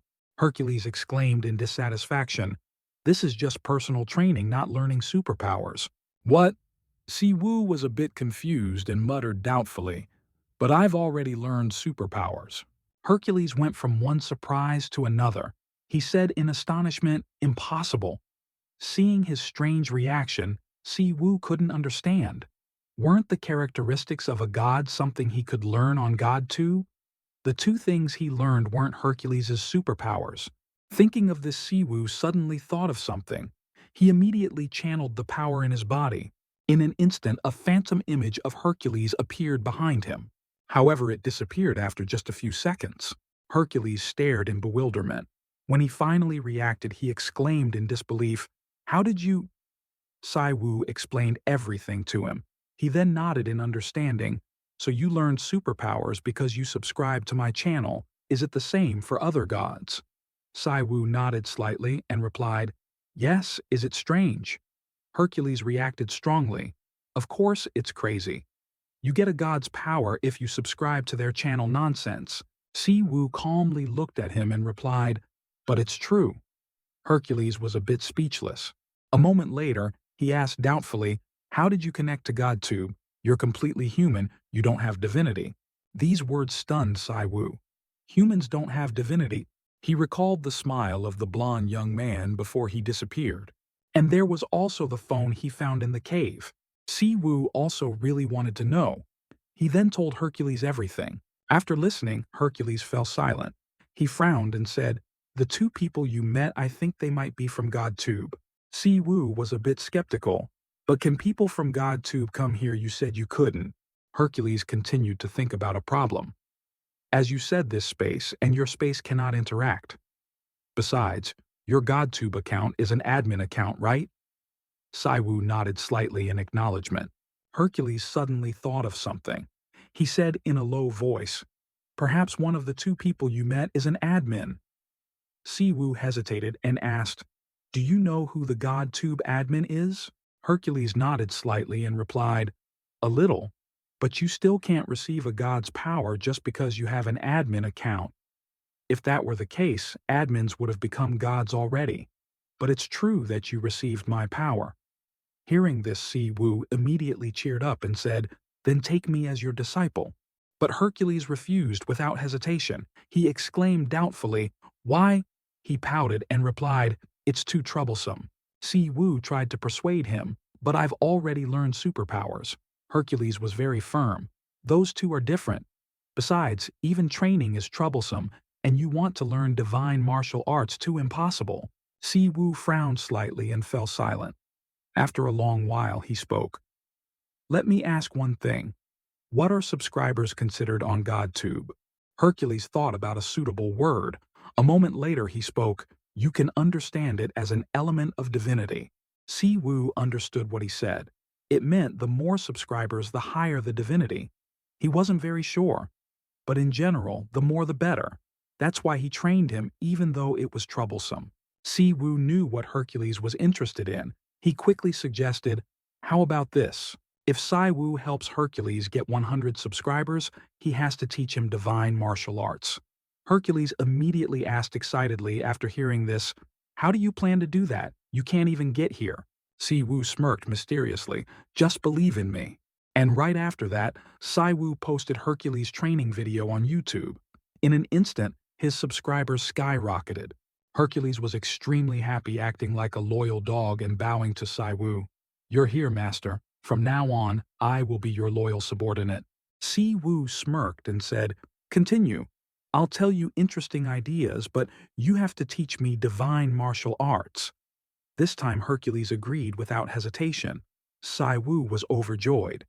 "May success always be with you." Then he asked Hercules another question.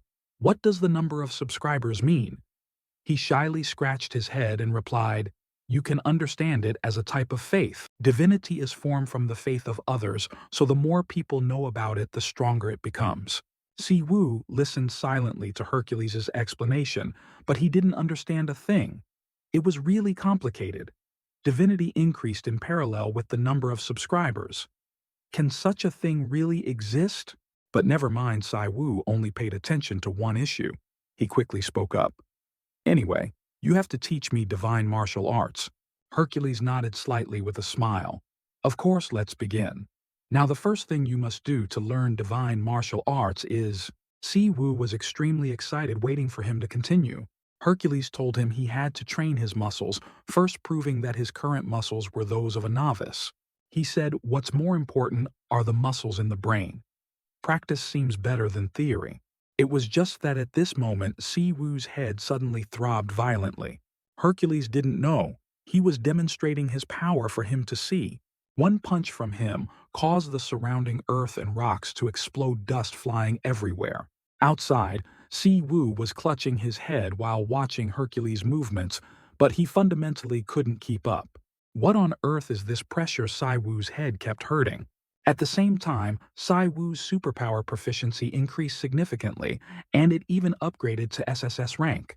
While Saiwu was thinking, Hercules appeared like a fairy godfather and asked, "As you just saw, you can't handle it. I'm warning you about this." He said Saiwu's soul was still weak. If he used divine martial arts in this state, his mind would be destroyed, so he had to train his mind first. Siwu understood what this meant. Muscles in the brain meant the level of the soul. He had to train his mind to be stronger, meaning he had to train his mind to be stronger to withstand divine martial arts. Thinking this, Siwu spoke up in dissatisfaction. "Then you should have said so from the beginning." "But I can still learn it, right?" Hercules slowly spoke. "Normally that's impossible, but I think if it's you..." "Ah no, with your situation, I think it's possible." "My situation?" Siwu asked in confusion. Hercules raised an eyebrow and said with a smile, "Because you absorb our power." Siwu frowned in thought.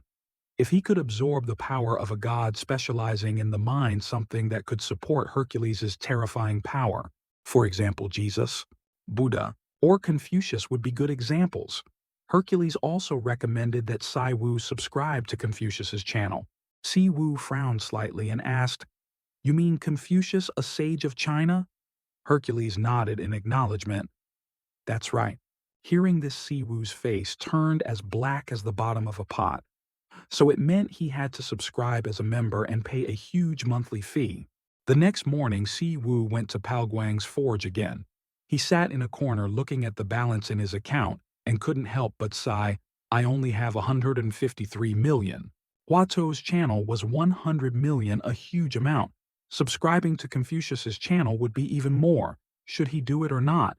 At this moment, Sun suddenly appeared and spoke, "I'm back." She also brought the oxer tendon he needed. Siwu didn't seem very happy. He sighed and said, "You said it was 100 million, right?" Sun smiled happily and said, "Exactly 113 million. Siwu, with a heart aching as if cut and tears welling up, transferred the money to Sun. The balance kept decreasing like that. At this moment, Suan suddenly asked doubtfully, "What do you plan to do with the oxer tendon?" Siwu glanced at her and replied, "I plan to forge some equipment. Oxer is an A+ rank monster, so Saiwu couldn't hunt it himself. If he wanted to learn divine martial arts, he had to use good materials to forge good equipment and sell it. He could also use the equipment for himself." Siwu also didn't know when he could forge equipment for himself. Money was his enemy, the kind where if he had it, he didn't have money, and if he had money, it wasn't his. After being heartbroken over money matters, Sai Wu began to forge equipment. In an instant, the sound of a hammer echoed in the forge. Pao Guang came out and saw Soon again. He exclaimed in disbelief, "What brings you here?" But Soon didn't answer. She was staring blankly at something. Pao Guang approached doubtfully. Seeing the scene before him, he also stood stunned. Si Wu kept hammering energy continuously radiating around him.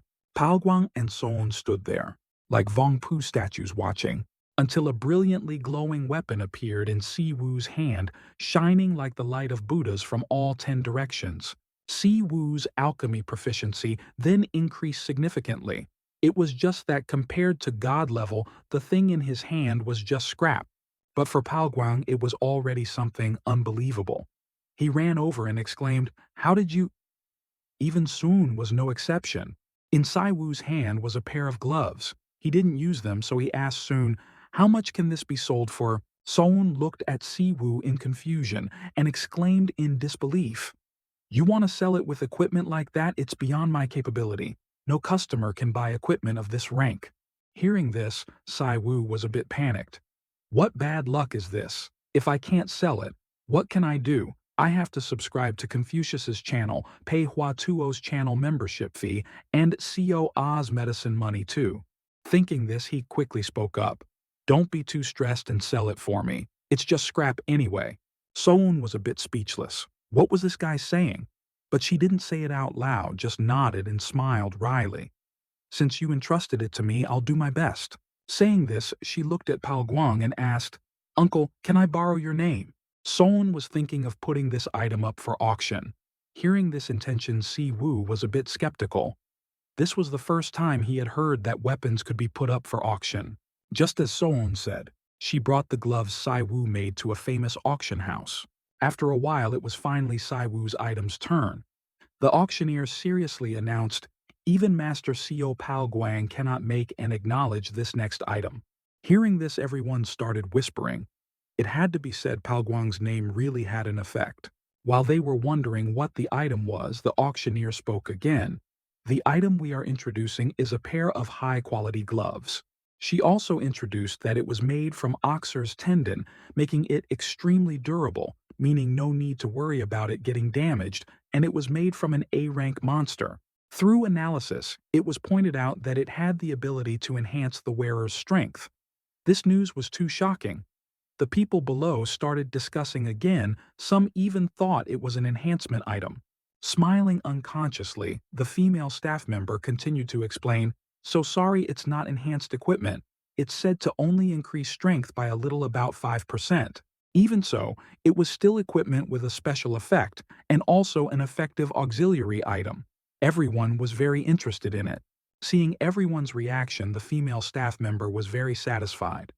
She continued, "The starting price is 10 million won with a minimum increment of 5 million won per bid. Let the auction begin." Under her introduction, people quickly placed bids.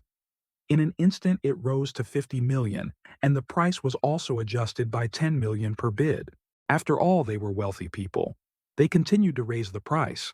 After just a few rounds, it reached 350 million won. Feeling it was the highest price for the product, the female staff member spoke again, 350 million going once. Anyone with a higher bid, EA. But right at this moment, a tycoon bid 2 billion, causing the entire hall to fall silent. Everyone turned their heads to look to see who had made the bid. This was no ordinary tycoon anymore. This could be considered a billionaire. Our cold goddess Charon was the one who made the bid, a number that made the female staff member stammer in astonishment. 2 billion going once. Anyone else bidding? Just when it seemed this number was a record, Minjung suddenly raised her paddle bidding 2.1 billion. Everyone here recognized her. What they didn't expect was that she dared to follow that billion-won price. Minjung heard them gossiping about her, feeling a bit unsure where to hide her face. Who was it that spread such malicious rumors calling her terrible she didn't know? Right at this moment, Charon bid 3 billion again. Minjung also didn't give up, she bid 3.1 billion. But this game was about money, which was what Charon lacked the least. Looking at how she and Minjung bid, it was clear. This time she directly jumped to 4 billion. This number was even more shocking than the last. The female staff member immediately spoke 4 billion going once. Anyone with a higher bid. No one dared to follow. Are you kidding? Competing in money with the young lady of Korea's #1 financial group? Even if they went bankrupt, they couldn't compare? So the gloves were sold for 4 billion and belonged to Charon. Having auctioned such a good item, Charon didn't think she needed to stay any longer. She stood up from her chair, smiled triumphantly, and left. The next day at Pao Guang's forge, So-eun brought the money from the auction to Si-woo.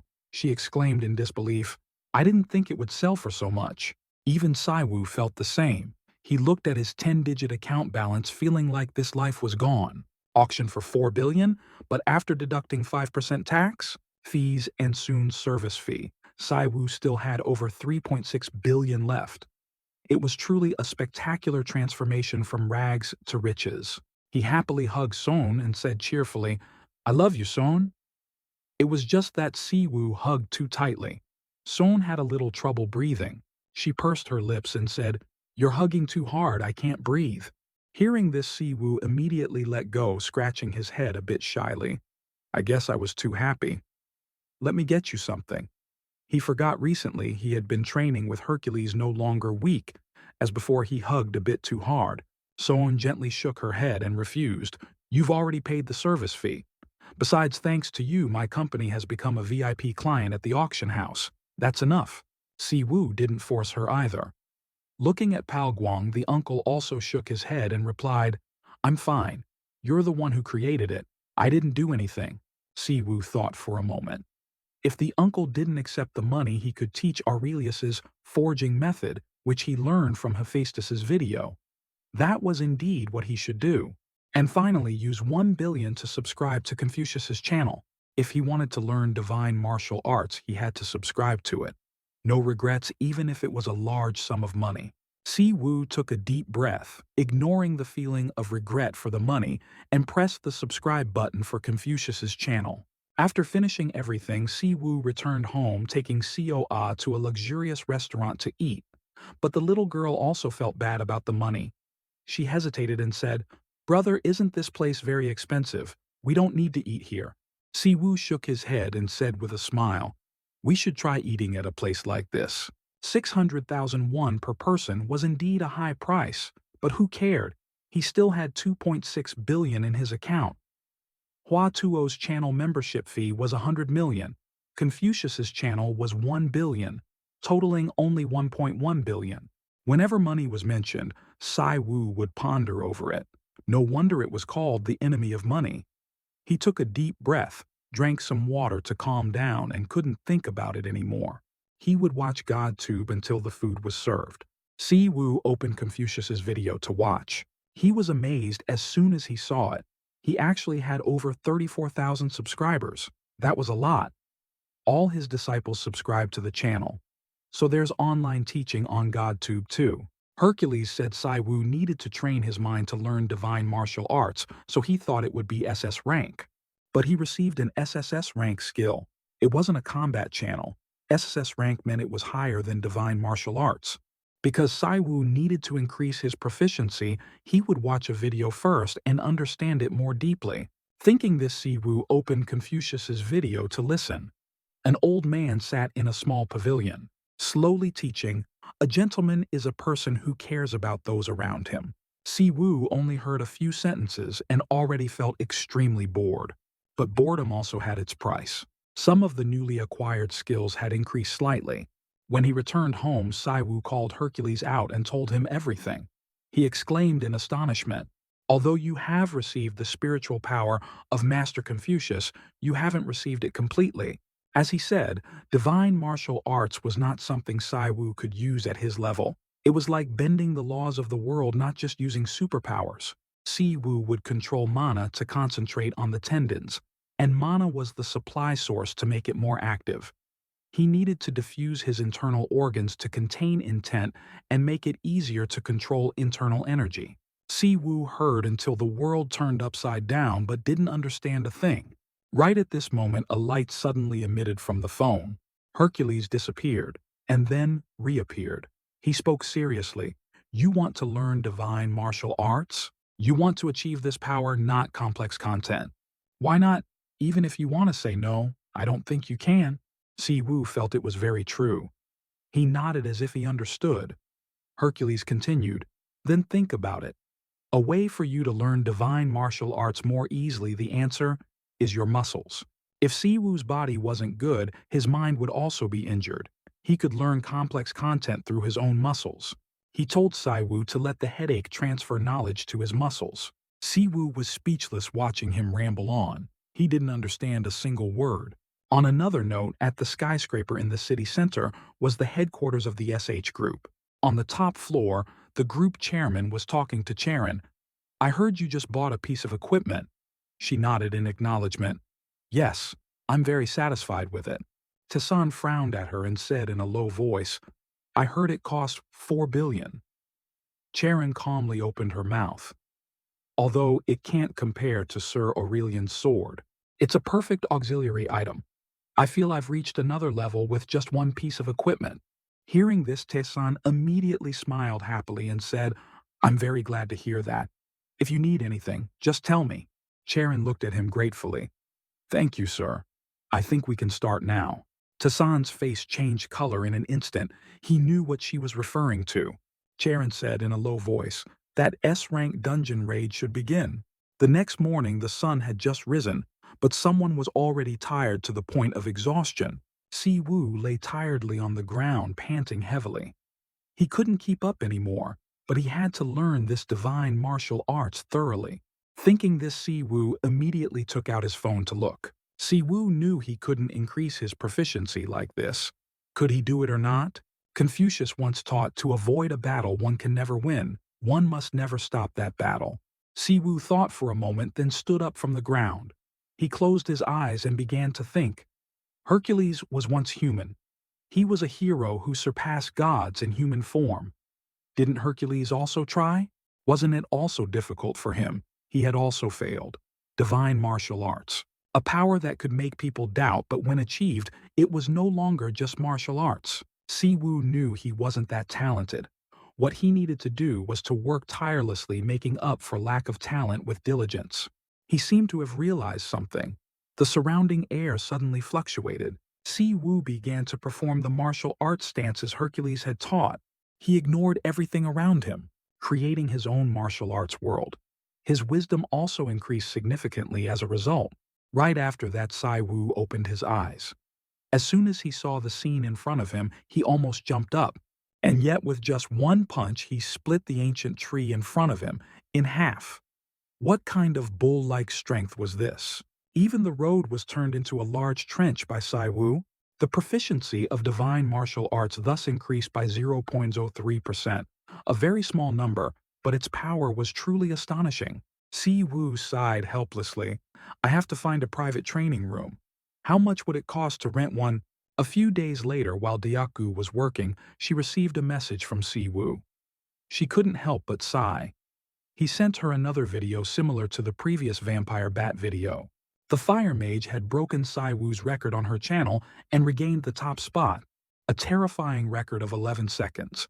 The raid ended right from the start, but Siwoo still filmed a video with the same content which surprised Dyaku. But having sold herself to capitalism, if her boss said go east, she wouldn't dare go west. She successfully downloaded the video. Very quickly, Siwoo's extremely businesslike smiling face appeared. It was still the familiar greeting from him. Then he stated his purpose for coming here. Because the fire mage had set a new record, the 11-second record was quite impressive, so he wanted to conquer fire mage Yuhana. Dyaku really wanted to scold him when she heard this reason. But because of work, she pursed her lips and continued to watch the video. Siwoo chuckled and spoke. You guys must be wondering why I suddenly targeted Ms. Yuhana. If I really targeted her, I'd be drowned to death. Siwoo couldn't do that without proper preparation, right? So that's why the tactic he was showing everyone today was a way to conquer Ms. Yuhana's top position. Saying this, Siwoo was ready to act. He lifted his leg into the air, creating a beautiful posture. Without hesitation, he stomped on the ground. It was just that, as soon as Siwoo kicked, the screen went black. Dyaku looked at the screen a bit speechless. How could she edit this? But at this moment she remembered Sai Wu had sent her 2 videos. She quickly opened it to look. This time it was even more terrifying than the last. She only saw Sai Wu standing at the entrance of the dungeon casually lifting his leg. Then without hesitation he kicked down. She only saw the air suddenly distort. The ground also cracked in several places. Sai Wu, besides the purpose of filming, actually entered the dungeon to practice. Dyaku's expression froze after watching. What on earth was she watching? But what was more surprising was that the video was only 4 seconds long. Her pupils involuntarily contracted. Was this boss of hers a monster or something? Although she really didn't understand this boss, Dyaku still had to edit the video and post it. The views were also very high. Subscribers also increased. Subscribers also increased. Sai Wu was very satisfied with this. If it continued like this, earning 100 million won would no longer be a dream. At this moment, he suddenly noticed a comment. Someone had mentioned a dungeon where Charon had failed. Si Wu scrolled through the comments and found that these keyboard warriors were just listening to rumors. He was a bit dissatisfied. But very quickly he saw someone saying there was even a link to an article. This proved it was true.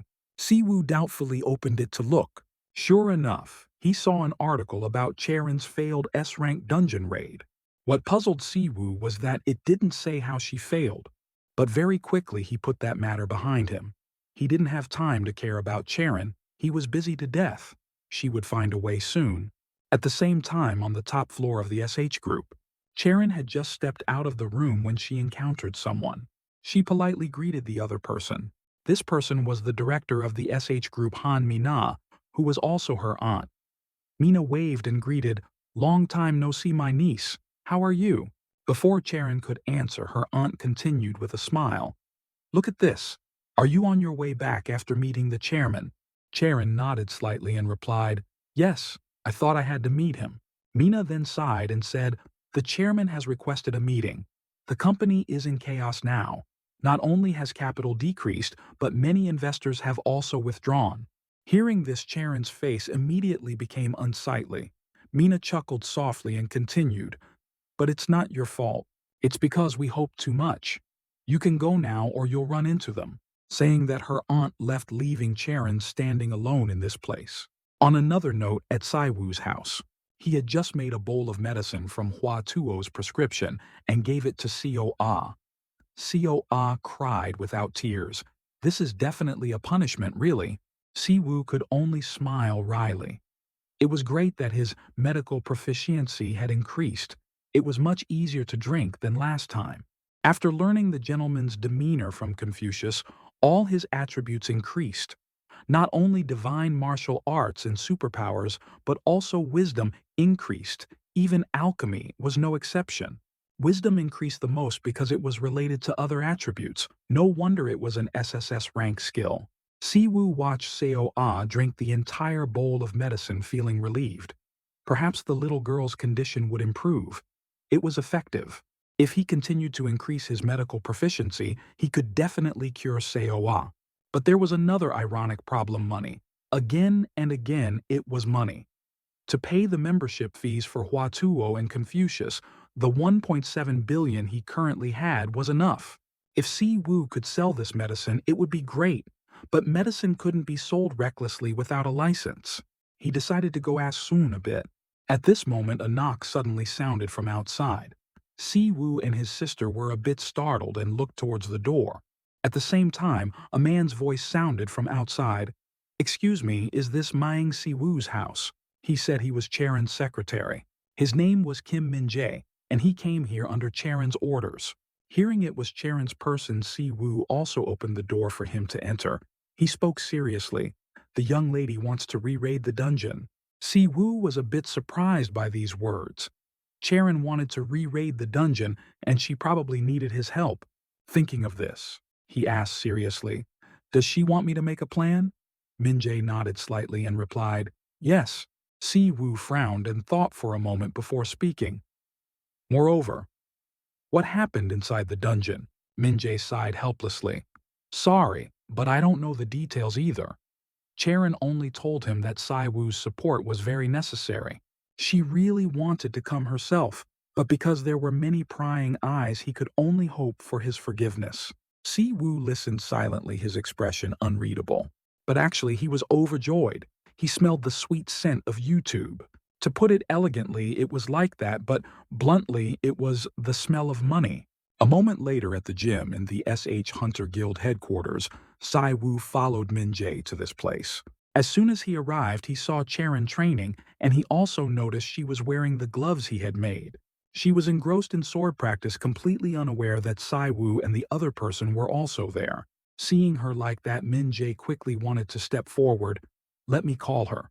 But before he could do anything, Sai Wu raised his hand to stop him. "No need. Just wait." Because he had an idea. Training with such focused intensity would surely yield great results. He had been like that before. But Min Jae was still a bit hesitant. He originally wanted to say something.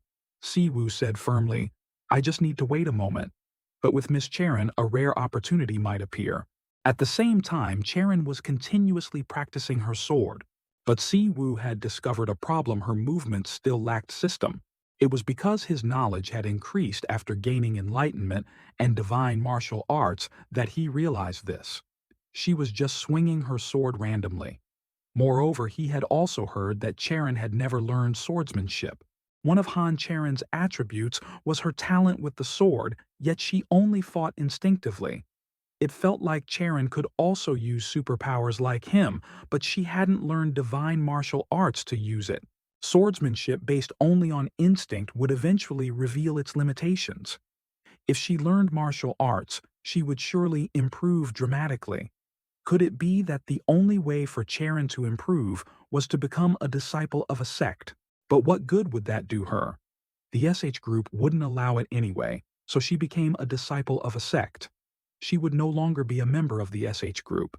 Indeed, family background wasn't always an advantage. Anyway, with Charon's level, she could probably continue learning martial arts from GodTube. He wanted to see if there was anyone suitable for her.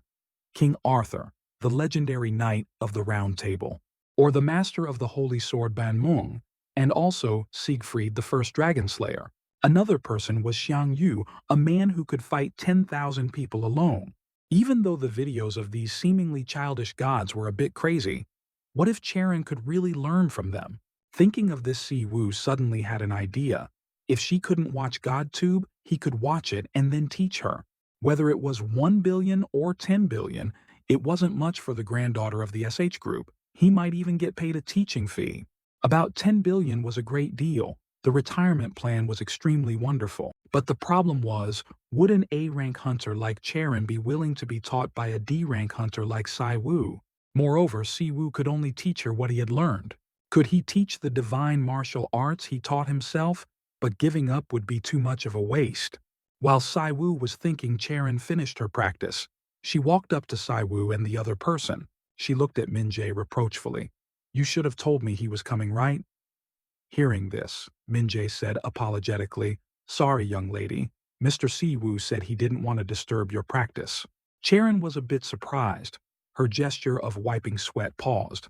The two looked at each other, 4 eyes meeting. Si Wu's face suddenly turned as red as a tomato. It felt like sparks were flying between them. Charon finally realized the problem and quickly ran off. "Let me go wash my face." Si Wu watched her retreating figure and sighed again. She was truly too beautiful. A moment later in Charon's private room, Si Wu and Charon sat opposite each other. Charon said apologetically, "You must have waited for me for a long time." Si Wu gently shook his head and replied, "Not at all. More importantly, I heard you need my help." He asked her what happened in the dungeon. Charon thought for a long time before speaking. There were no monsters in the dungeon. When she was in the dungeon with her teammates, there were no monsters at all. But they did encounter some kind of monster. Si Wu, after listening, asked doubtfully, "So, there was a monster?" Charon nodded slightly. Her mood sank a little. "But it looked like a wolf, so it's hard to call it a monster. I've never seen a monster like that before." The more Si Wu listened, the more silent he became. Wolf-type monsters were quite diverse, but as far as he knew, no wolf monsters appeared in S-rank dungeons. At this moment, Charon's hands on the table were trembling uncontrollably. She said in a low voice, "I don't know how to deal with it." Even if it was an S-rank dungeon with Charon's A-plus rank strength, Saiwu thought she shouldn't have said this. Thinking this, he asked doubtfully, "You couldn't handle it?" Charon nodded slightly in acknowledgement. Siwoo still felt something was wrong. Charon wasn't alone. She had talented teammates and formidable equipment, so why did they fail? So this meant that everything was probably beyond their control. After thinking it over, he still felt his speculation was correct. He said in a low voice, "In short, there was only one monster in the dungeon. And that monster was so strong that even Ms. Charon couldn't fight it." After talking to her, Sai Wu had confirmed one thing based on the total mana inside the dungeon. It was almost impossible for the dungeon's rank to be determined by one monster, but there were special cases where the dungeon's rank was based on a single monster. Si Wu thought it was a mutated monster. Another concept of mutation is a super monster, a monster that possesses all the mana in the dungeon. If they encountered it, it was completely understandable that Charon couldn't handle it. If that was the case, a super monster was already dangerous, and it was also an S-rank dungeon. Siwoo frowned at Charon and told her his thoughts. "I guess there's a high chance you encountered a super monster." Charon's face immediately changed color. "A super monster? This is the first time I've heard of it." Siwoo slowly explained, "I think it's best to give up on this dungeon. There's no reason to challenge it again. It's not that important, and this could be life-threatening." But Charon refused. "I can't do it." Siwoo asked her why. She said in a low voice, "It's not just me who's in trouble." Siwoo understood her meaning. Because of Charon's failed raid, the SH group faced turmoil. It was said that billions of won evaporated in just a few minutes after the article was published. At this moment, Charon spoke again. "I have to correct my mistake." Siwoo sighed helplessly. To prevent the stock price from continuously falling, she was forced to successfully raid the dungeon as soon as possible. Of course, this was a life-or-death situation, but billions of won were worth risking one's life for. An S-rank super monster that had never appeared before. It would be very tough, but Saiwu still nodded and said, "I understand. In return, I have one condition." He wanted her to let him film and post it on YouTube. Before Charon could even digest this request, she heard Siwoo ask for another 10 billion. He smiled at her. "I can't offer a lower price." What did Charon lack? The least money, of course. She directly deposited 1 billion to Siwoo. Seeing his account balance increase, he was extremely happy. He should have asked for more. But still, one shouldn't be too greedy. People often say greed leads to ruin. 10 billion was enough. The problem was, this monster had never appeared before. Siwoo also didn't know if he could come up with a way. If he asked for too much, it would be stressful. Anyway, his enlightenment proficiency had reached 24%. That was enough to analyze an S-rank super monster. The next day at the S-rank dungeon, Siwoo and Charon appeared in this place. No team, just the two of them. Being the one who went first, Charon offered to lead the way. Siwoo knew this place was very dangerous and didn't want to go in alone like this, but he had to know what was inside to devise a strategy.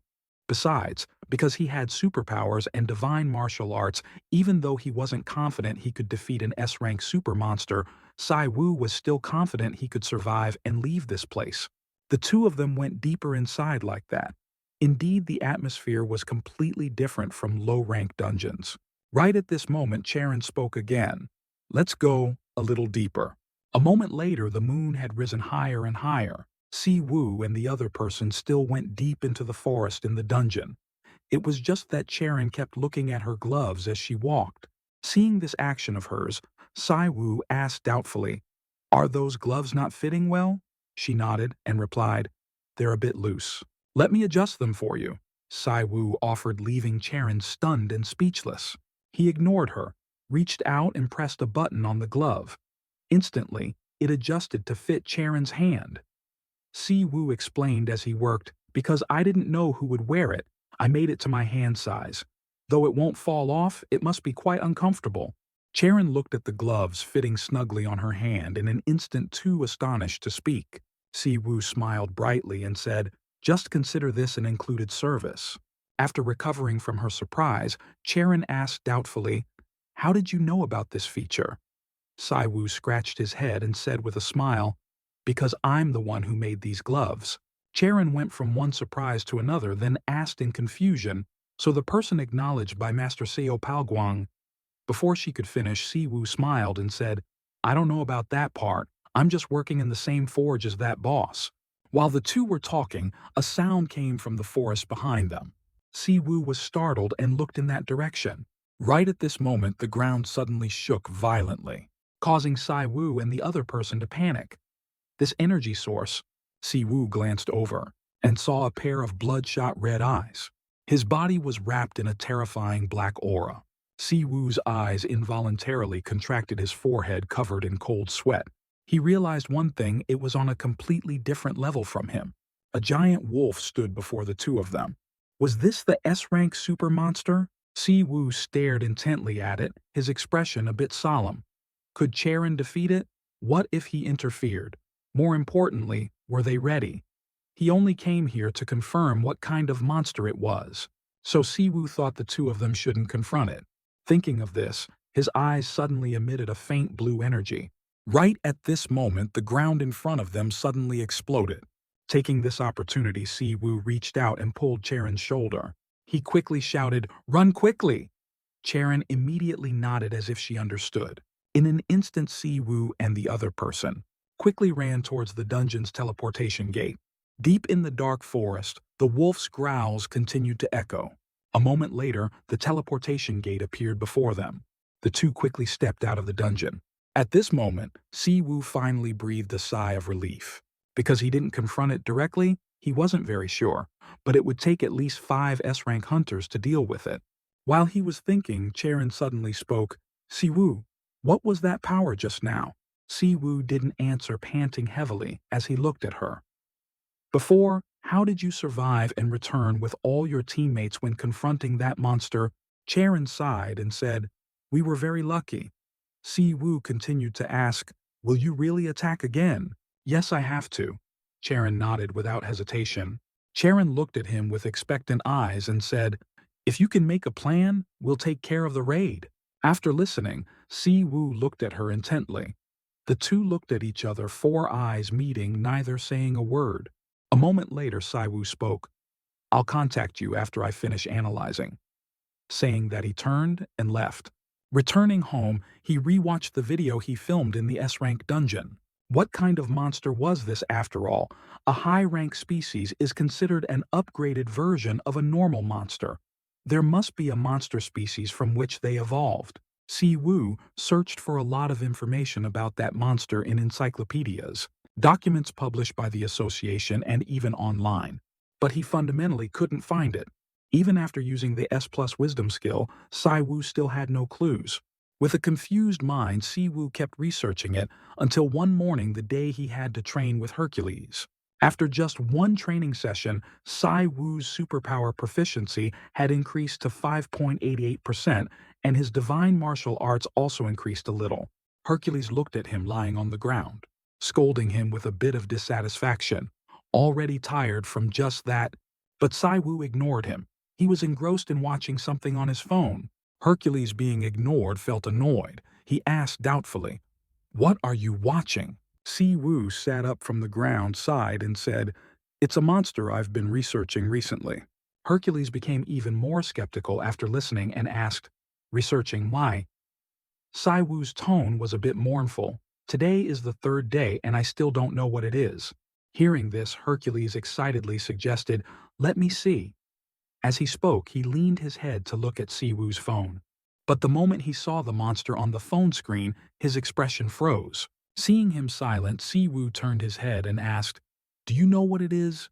Hercules hesitated for a moment, then said in a low voice, "Wait, isn't this Fenrir?" Fenrir is a mythological monster that appears in epics. It also has another name, Demon Wolf, and is a god-slaying wolf. The reason Fenrir is called that is very simple. The creature that brought about the destruction of the Ragnarok Empire was Fenrir, with its upper jaw reaching the ends of the blue sky, and its lower jaw touching the ends of the earth. Fenrir destroyed everything, and it swallowed the world bit and killed Odin, the chief god of Norse mythology. After hearing its origin from Hercules' mouth, Sai-Wu exclaimed in astonishment, "What is it doing here? How did it get here?" But even Hercules didn't know. Si-Wu remembered the person who gave him the phone to connect to GodTube, and also Fenrir. Hercules was probably the only one who didn't know how to get here. Thinking this, he asked again to be sure, "Is it really Fenrir?" Hercules nodded slightly and replied, "I think so. I fought it once, but of course I won." Hearing this, Si-Wu immediately cheered up. "Really? So what would happen if I fought Fenrir?"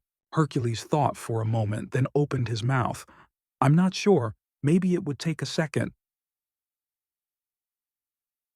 Si-Wu was wondering what this 1 second meant when he heard Hercules utter a cruel sentence, "Until you're bitten to pieces." After hearing that, he was like someone who had been muted, stunned on the spot. Right at this moment, Hercules continued, "But looking at it from here, I'm not so sure. It seems to be extremely weak. Its form has also turned into a wolf cub." Si-Wu couldn't help but be stunned. It was still the size of a small mountain, and yet it was still a wolf cub. But then again, when compared to the Fenrir in legends, it certainly wasn't equal. Hercules beside him continued, "Besides, it's also wearing jewelry I've never seen before." Si-Wu frowned in astonishment.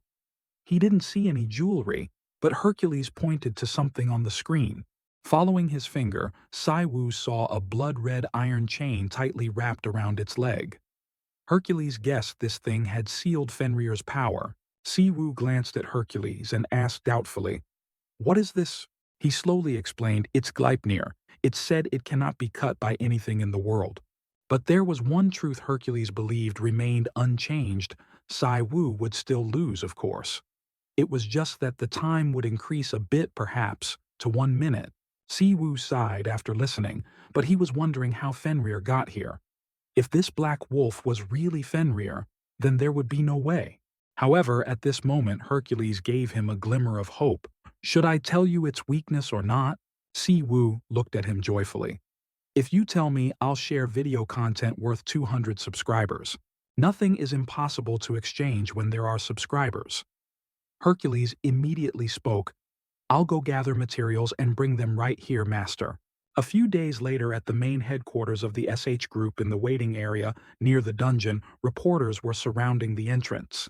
As soon as they saw Charon approaching, they continuously questioned her with tricky questions.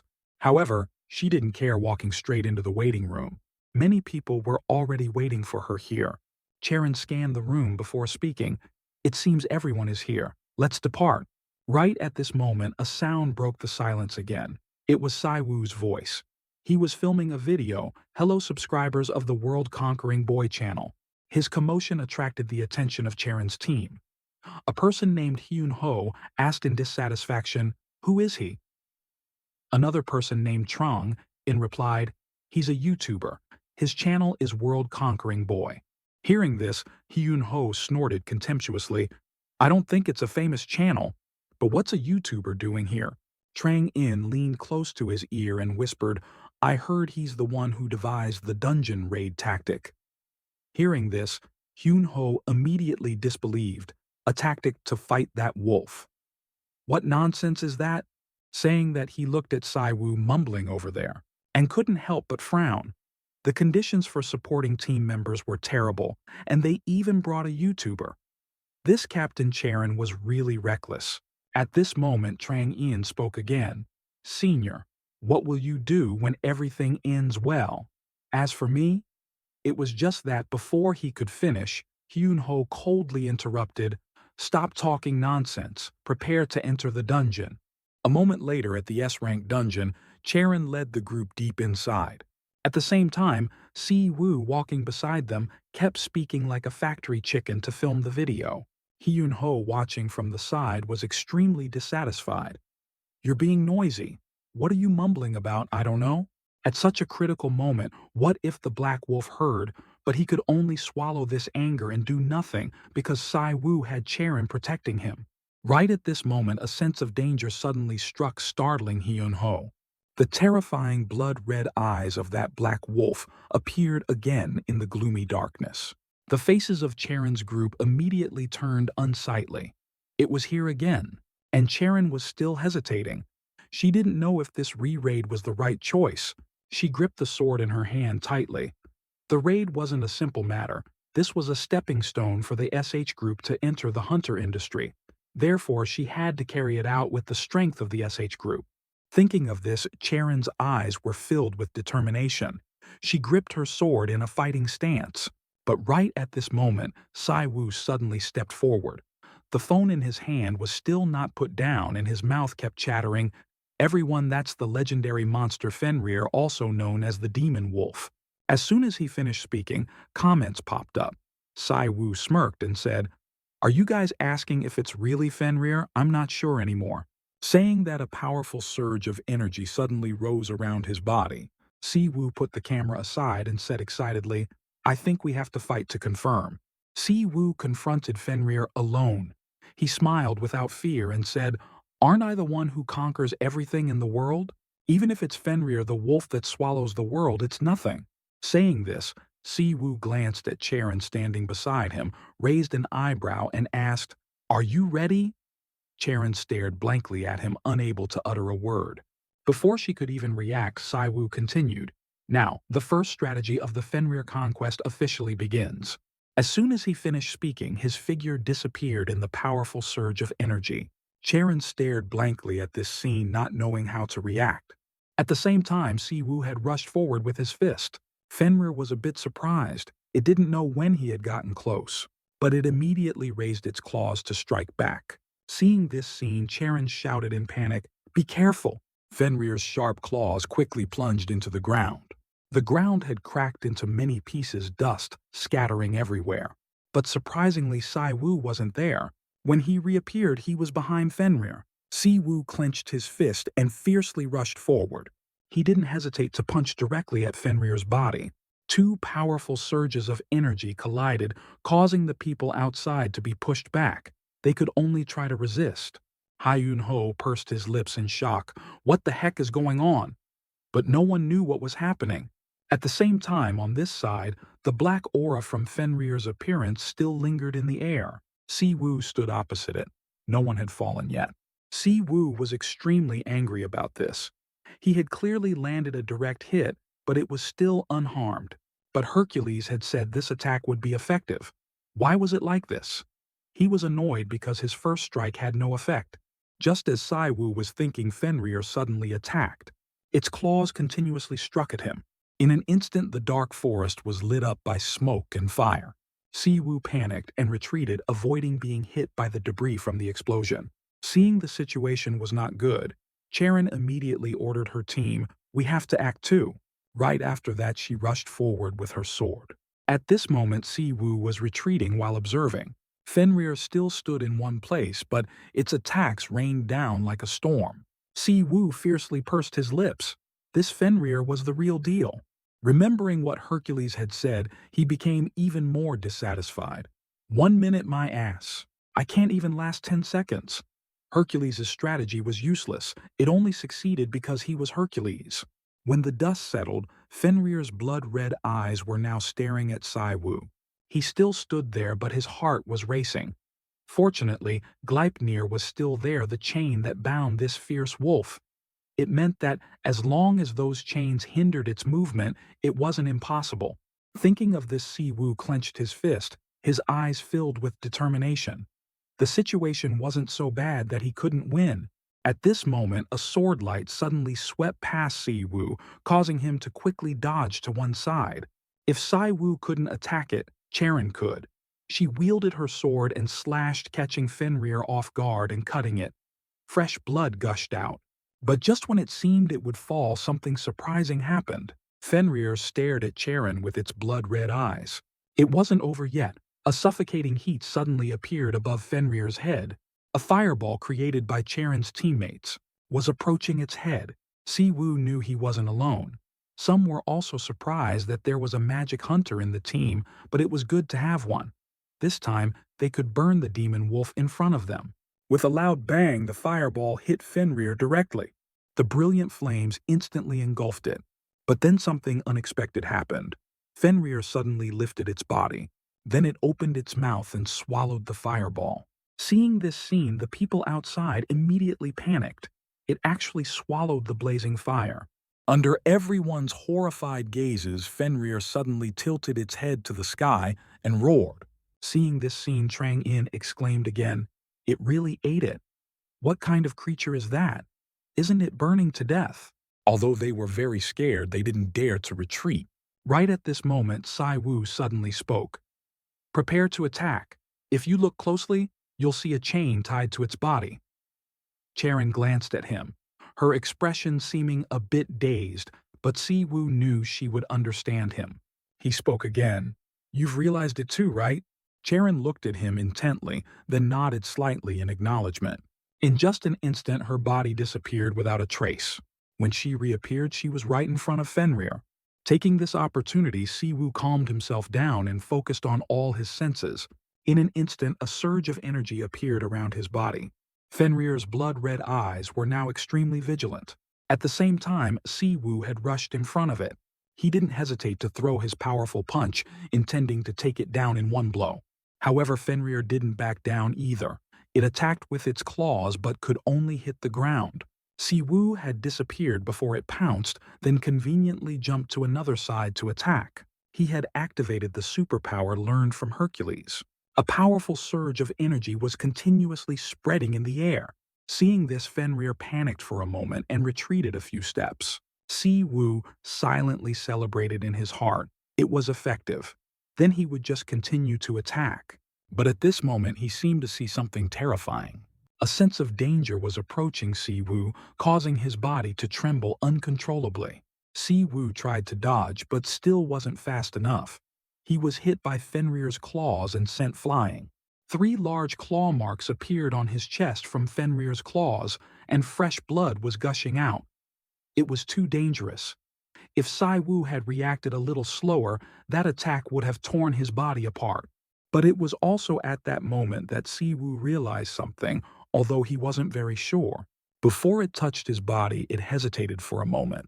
At this moment, Charon rushed over from a distance again. She continuously slashed at Fenrir's body with her sword.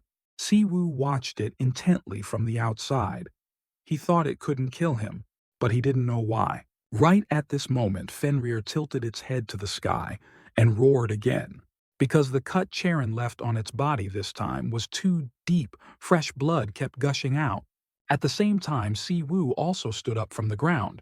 He told himself not to think nonsense anymore. He had to seize the opportunity immediately. Taking a deep breath, Si Wu's figure disappeared. When he reappeared, he was in front of Fenrir. Si Wu didn't hesitate to punch its stomach. The strength in his body was immense, causing Fenrir to cry out in pain. It angrily raised its claws towards him. Si Wu realized this was the opportunity, reached out and tightly gripped the chain binding its leg. This action panicked Fenrir. Its large paw, which was rushing forward, also paused in midair because of it.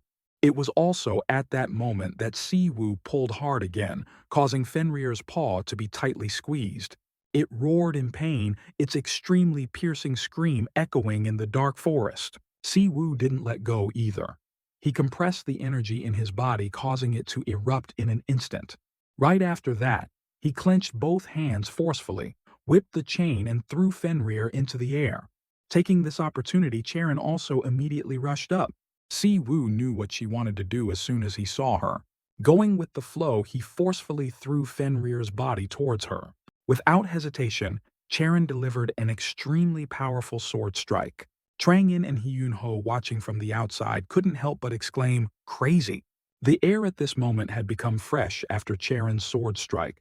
The black aura that lingered before had completely disappeared. Charon sat on the ground, breathing a sigh of relief. "I'm alive. I did it." But their joy didn't last long. The air seemed to want to crack again. The forest sank back into the gloomy black aura. The people in the team immediately trembled in fear, not knowing what was happening.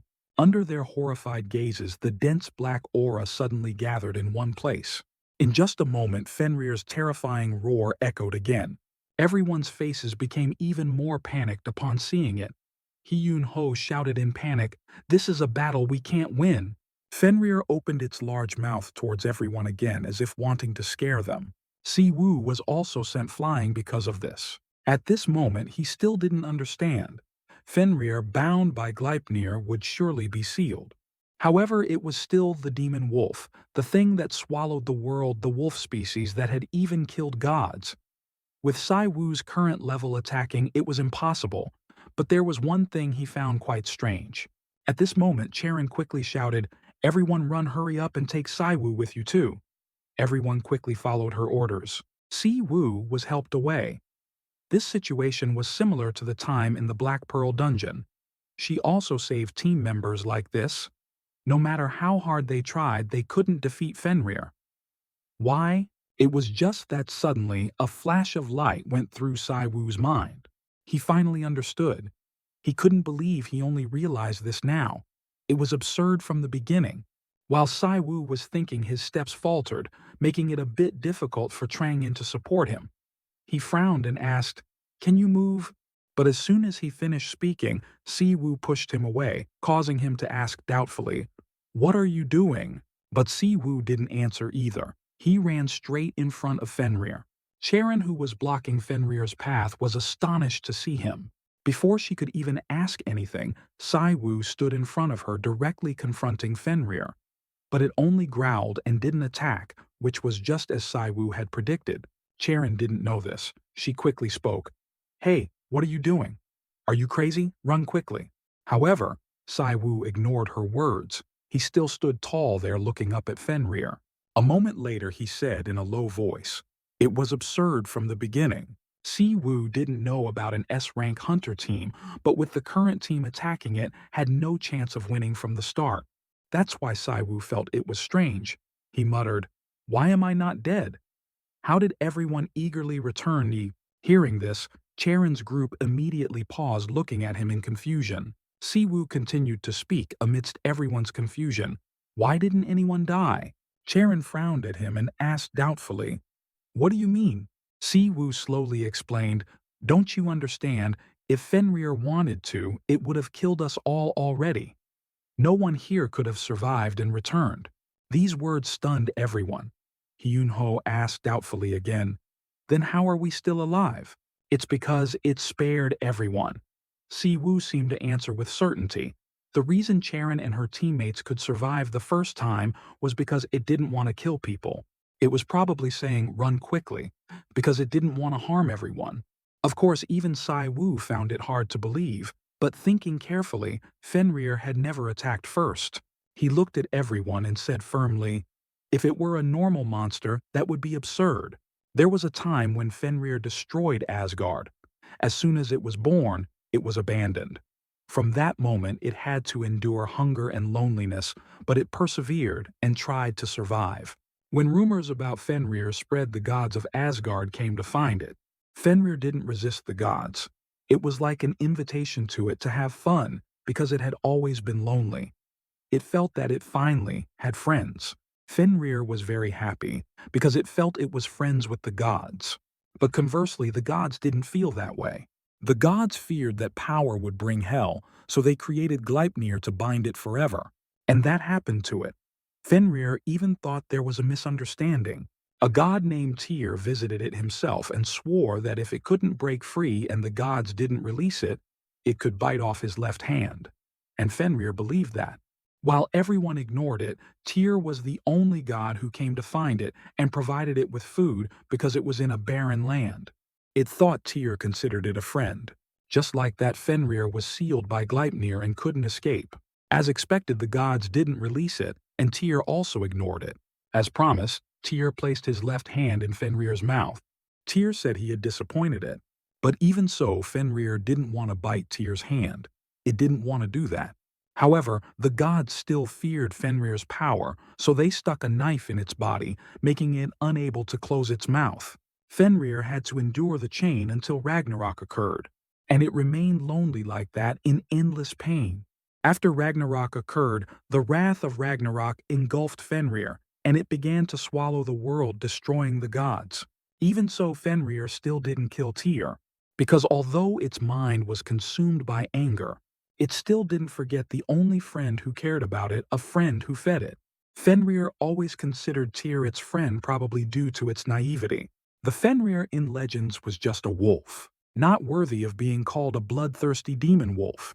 But now it didn't want to harm anyone. Siwoo voiced his speculation for everyone to hear.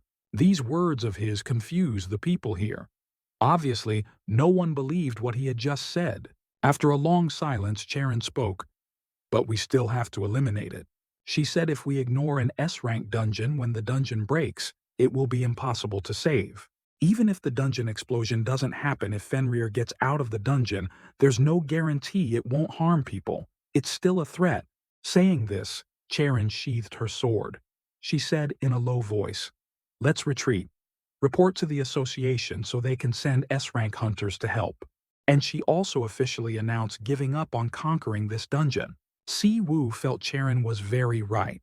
To prevent a potential disaster, they had to kill Fenrir. Thinking this, he glanced at the wolf behind him and sighed silently. He didn't know why it was here. Could it be that Fenrir had been abandoned again? In mythology, the apocalyptic force named Ragnarok cut Gleipnir, so Fenrir escaped from Gleipnir. But for some unknown reason it was bound by Gleipnir again. Could it be that Fenrir was abandoned here again? This dungeon was used as a barrier to trap Fenrir so it couldn't escape elsewhere. Just like in mythology, it was abandoned right from birth, so it might die alone here. This also explained why this dungeon's rank was S. The mana of the dungeon itself, which imprisoned Fenrir, was what was measured, not Fenrir's mana. The power to trap Fenrir when it was weak was rated as S rank. While Siwoo was thinking, Charon spoke up to remind him, "Let's go back quickly." But he didn't answer either, silently walking with them. He couldn't help. Siwoo couldn't do anything for Fenrir with his current strength. If they just left like that, everything would end. Fenrir had no intention of harming anyone. Even though it might kill a few people when they returned, it wasn't chasing them now. Because Fenrir was as foolish as in mythology, deceived by Tyr and the gods. Once Siwoo's group left this dungeon, everything would be considered over. Even if it was Fenrir, it couldn't fight back against a group of S-rank hunters. They could gather such a group and conquer this dungeon. If Fenrir was bound like now, it would surely be attacked. That was enough. Ignoring Charon's group walking ahead, Siwoo lagged behind, still thinking about Fenrir's situation. That way, it wouldn't be able to endanger others anymore. It would also be eliminated. Siwoo thought he just needed to do as usual, just return to normal life. Crafting equipment and making YouTube videos, earning money. Training God to be attributes to take care of Coa, that was enough. That was all Siwoo needed to do. But he didn't understand why he couldn't lift his feet to move forward. Thinking of this, Siwoo turned back, startling Charon's group. Charon quickly called out to him, "Siwoo, what are you doing?" But his steps didn't stop. Not long after he reached Fenrir, who was lying there. Siwoo stared intently at it for a long time, his gaze fixed on the iron chain tightly binding its leg. An abandoned wolf, Fenrir had never harmed anyone. It hesitated to harm someone even if it itself might get hurt. But in the end, a dungeon monster and a beast were both threats to humans, so they had to be eliminated. It couldn't be allowed to survive. Unfortunately, there was no other way. The gods of God-to-be never give up in any circumstance, not even failing in an unwinnable battle, not giving up even if the battle lasts endlessly, because they overcome the impossible and eventually become a hero. Thinking of this, Siwoo clenched his fist. If there was no way he would create one. A moment later, he slowly spoke, "I will destroy this dungeon." Hearing this, Charon immediately panicked and shouted, "Siwoo, what do you want to do?" Siwoo ignored her, compressing his power again, letting it quickly gather in one place. The problem was with this dungeon. It was a barrier imprisoning Fenrir, a threat if broken. It was still a bit dangerous to exert the power of divine martial arts to that extent. But Siwoo knew he couldn't stop, and he wouldn't stop. Rivers do not drink their own water. Trees do not eat their own fruit. The sun does not shine for itself, and flowers do not spread fragrance for themselves. A gentleman will not act for himself. Thinking of this, Siwoo smirked slightly. He sounded like a real scholar. He could only laugh because no one would acknowledge it. and he wouldn't even earn a penny from it. However, Confucius once said, "If one is not angry even when others do not acknowledge him, that is true character. A gentleman will not be angry, even if the world does not acknowledge him." Therefore, Siwu wouldn't pay attention to it. He knew nothing about a gentleman's character, but today it was enough to be called easily bullied or a fool. But for some reason, perhaps because of the people Siwu had just met, he wanted to be a good person, not good for himself, but someone good to those around him. He didn't know why, but those thoughts suddenly popped into Siwu's head after watching Confucius's video and seeing Fenrir's wound. That thought came in an instant. At this moment, Hercules's divine martial arts fully manifested in his body. Seeing this energy, Fenrir was suddenly startled. It felt a bit familiar. Siwu remembered what Hercules had said. Divine martial arts wasn't just for fighting. It was like bending the rules of the world. Not just using superpowers in space is the most fundamental law that builds the world. Thinking this, Siwu unleashed the first form of divine martial arts. A powerful surge of energy instantly enveloped his body. Siwu's eyes were now extremely resolute. He lifted his leg into the air and kicked down without hesitation. In an instant, the air was distorted by that powerful energy. They continuously struggled with each other. With a loud bang, a sky-shattering explosion erupted. When everything dissipated, the quiet night reappeared. But the difference was, space had been hit to the point of cracking. Not long after, they became a large hole. Charon saw this scene and was stunned speechless. What the heck was happening? She quickly ran to check Siwu's breathing. After a long while, she breathed a sigh of relief. He was still alive. It was just that, if it continued like this, the dungeon would collapse. The moment she wanted to help Siwu sit up, something suddenly approached the two of them. It was Fenrir.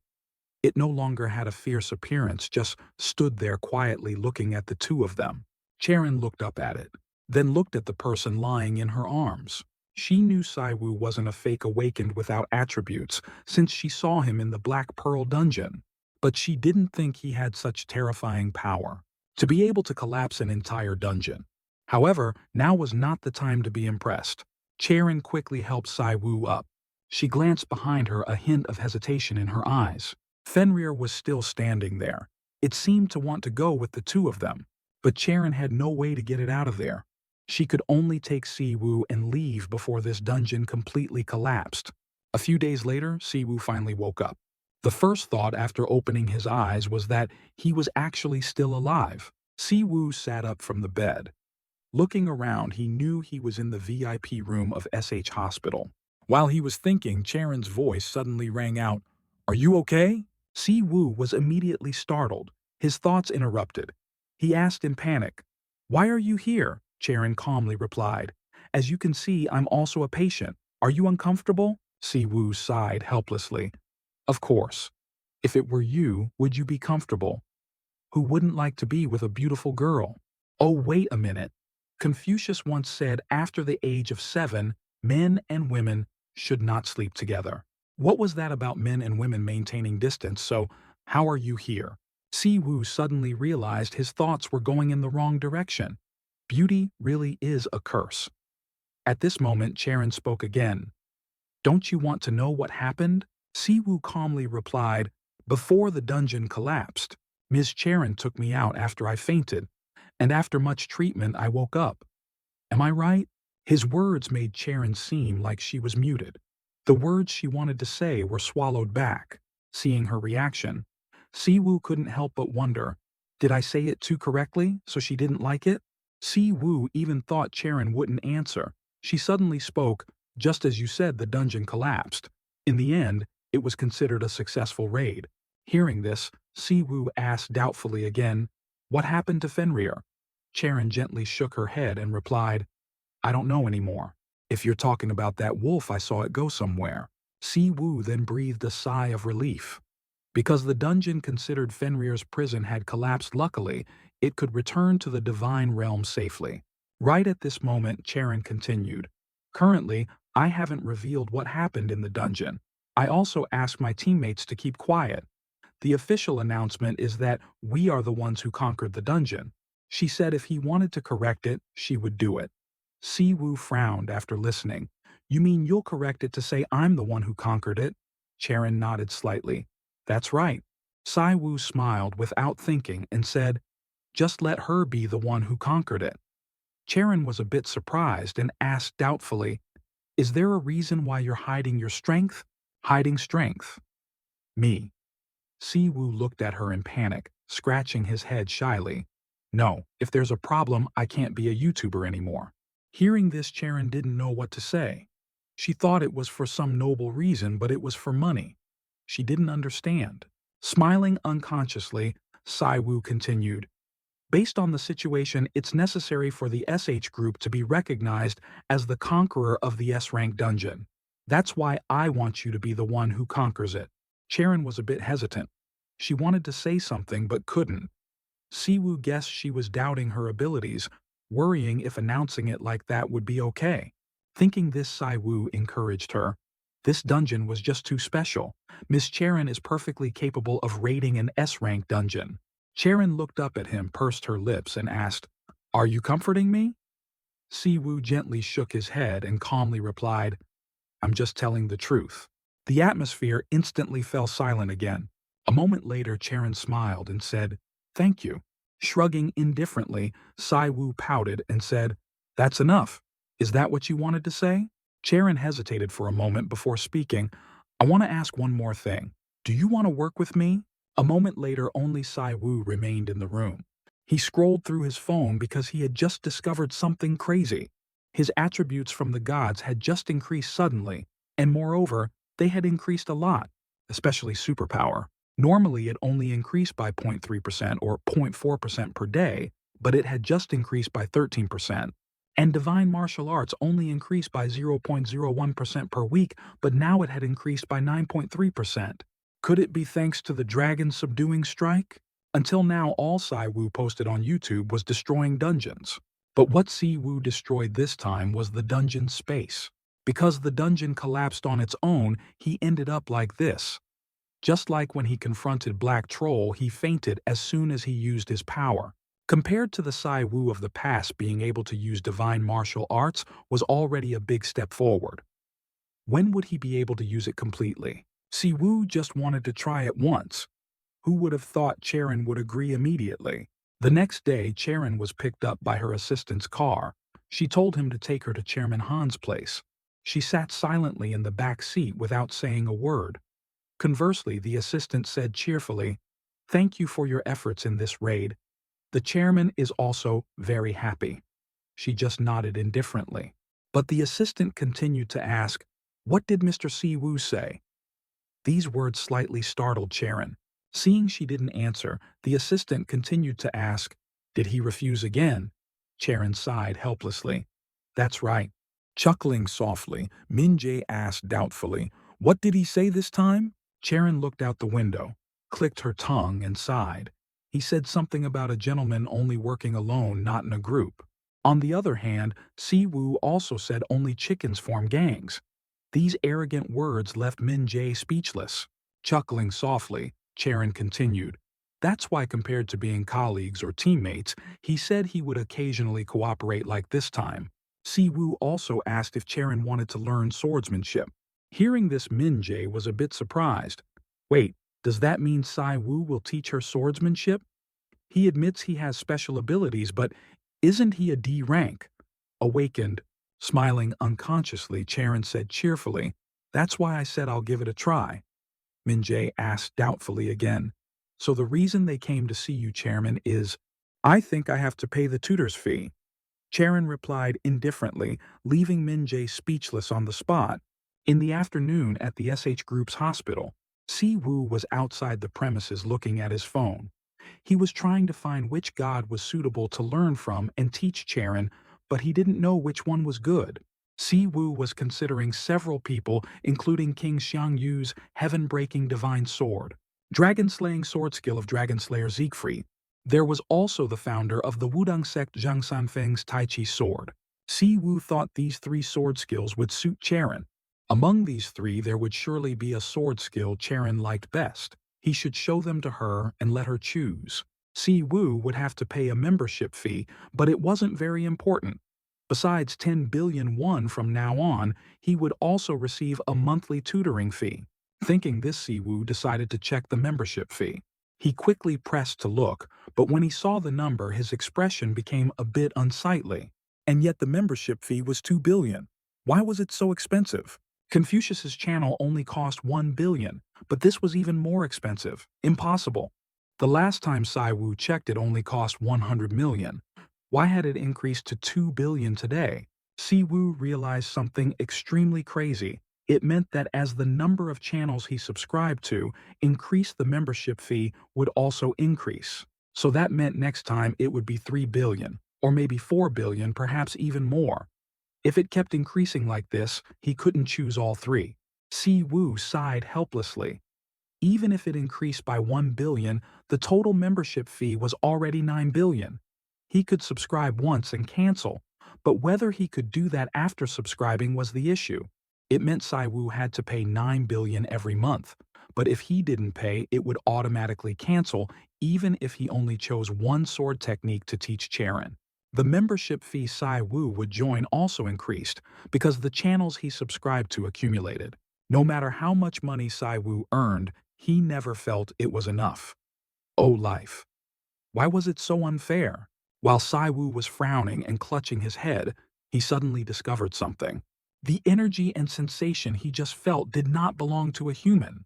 Thinking this, Siwoo stood up and walked towards the source of the energy. Sure enough, Siwoo saw an animal standing there. He even thought it was a dog. But then he discovered another surprising thing. The dog in front of him was wagging its tail at Siwoo. This appearance in front of him, although a bit different, it was Fenrir.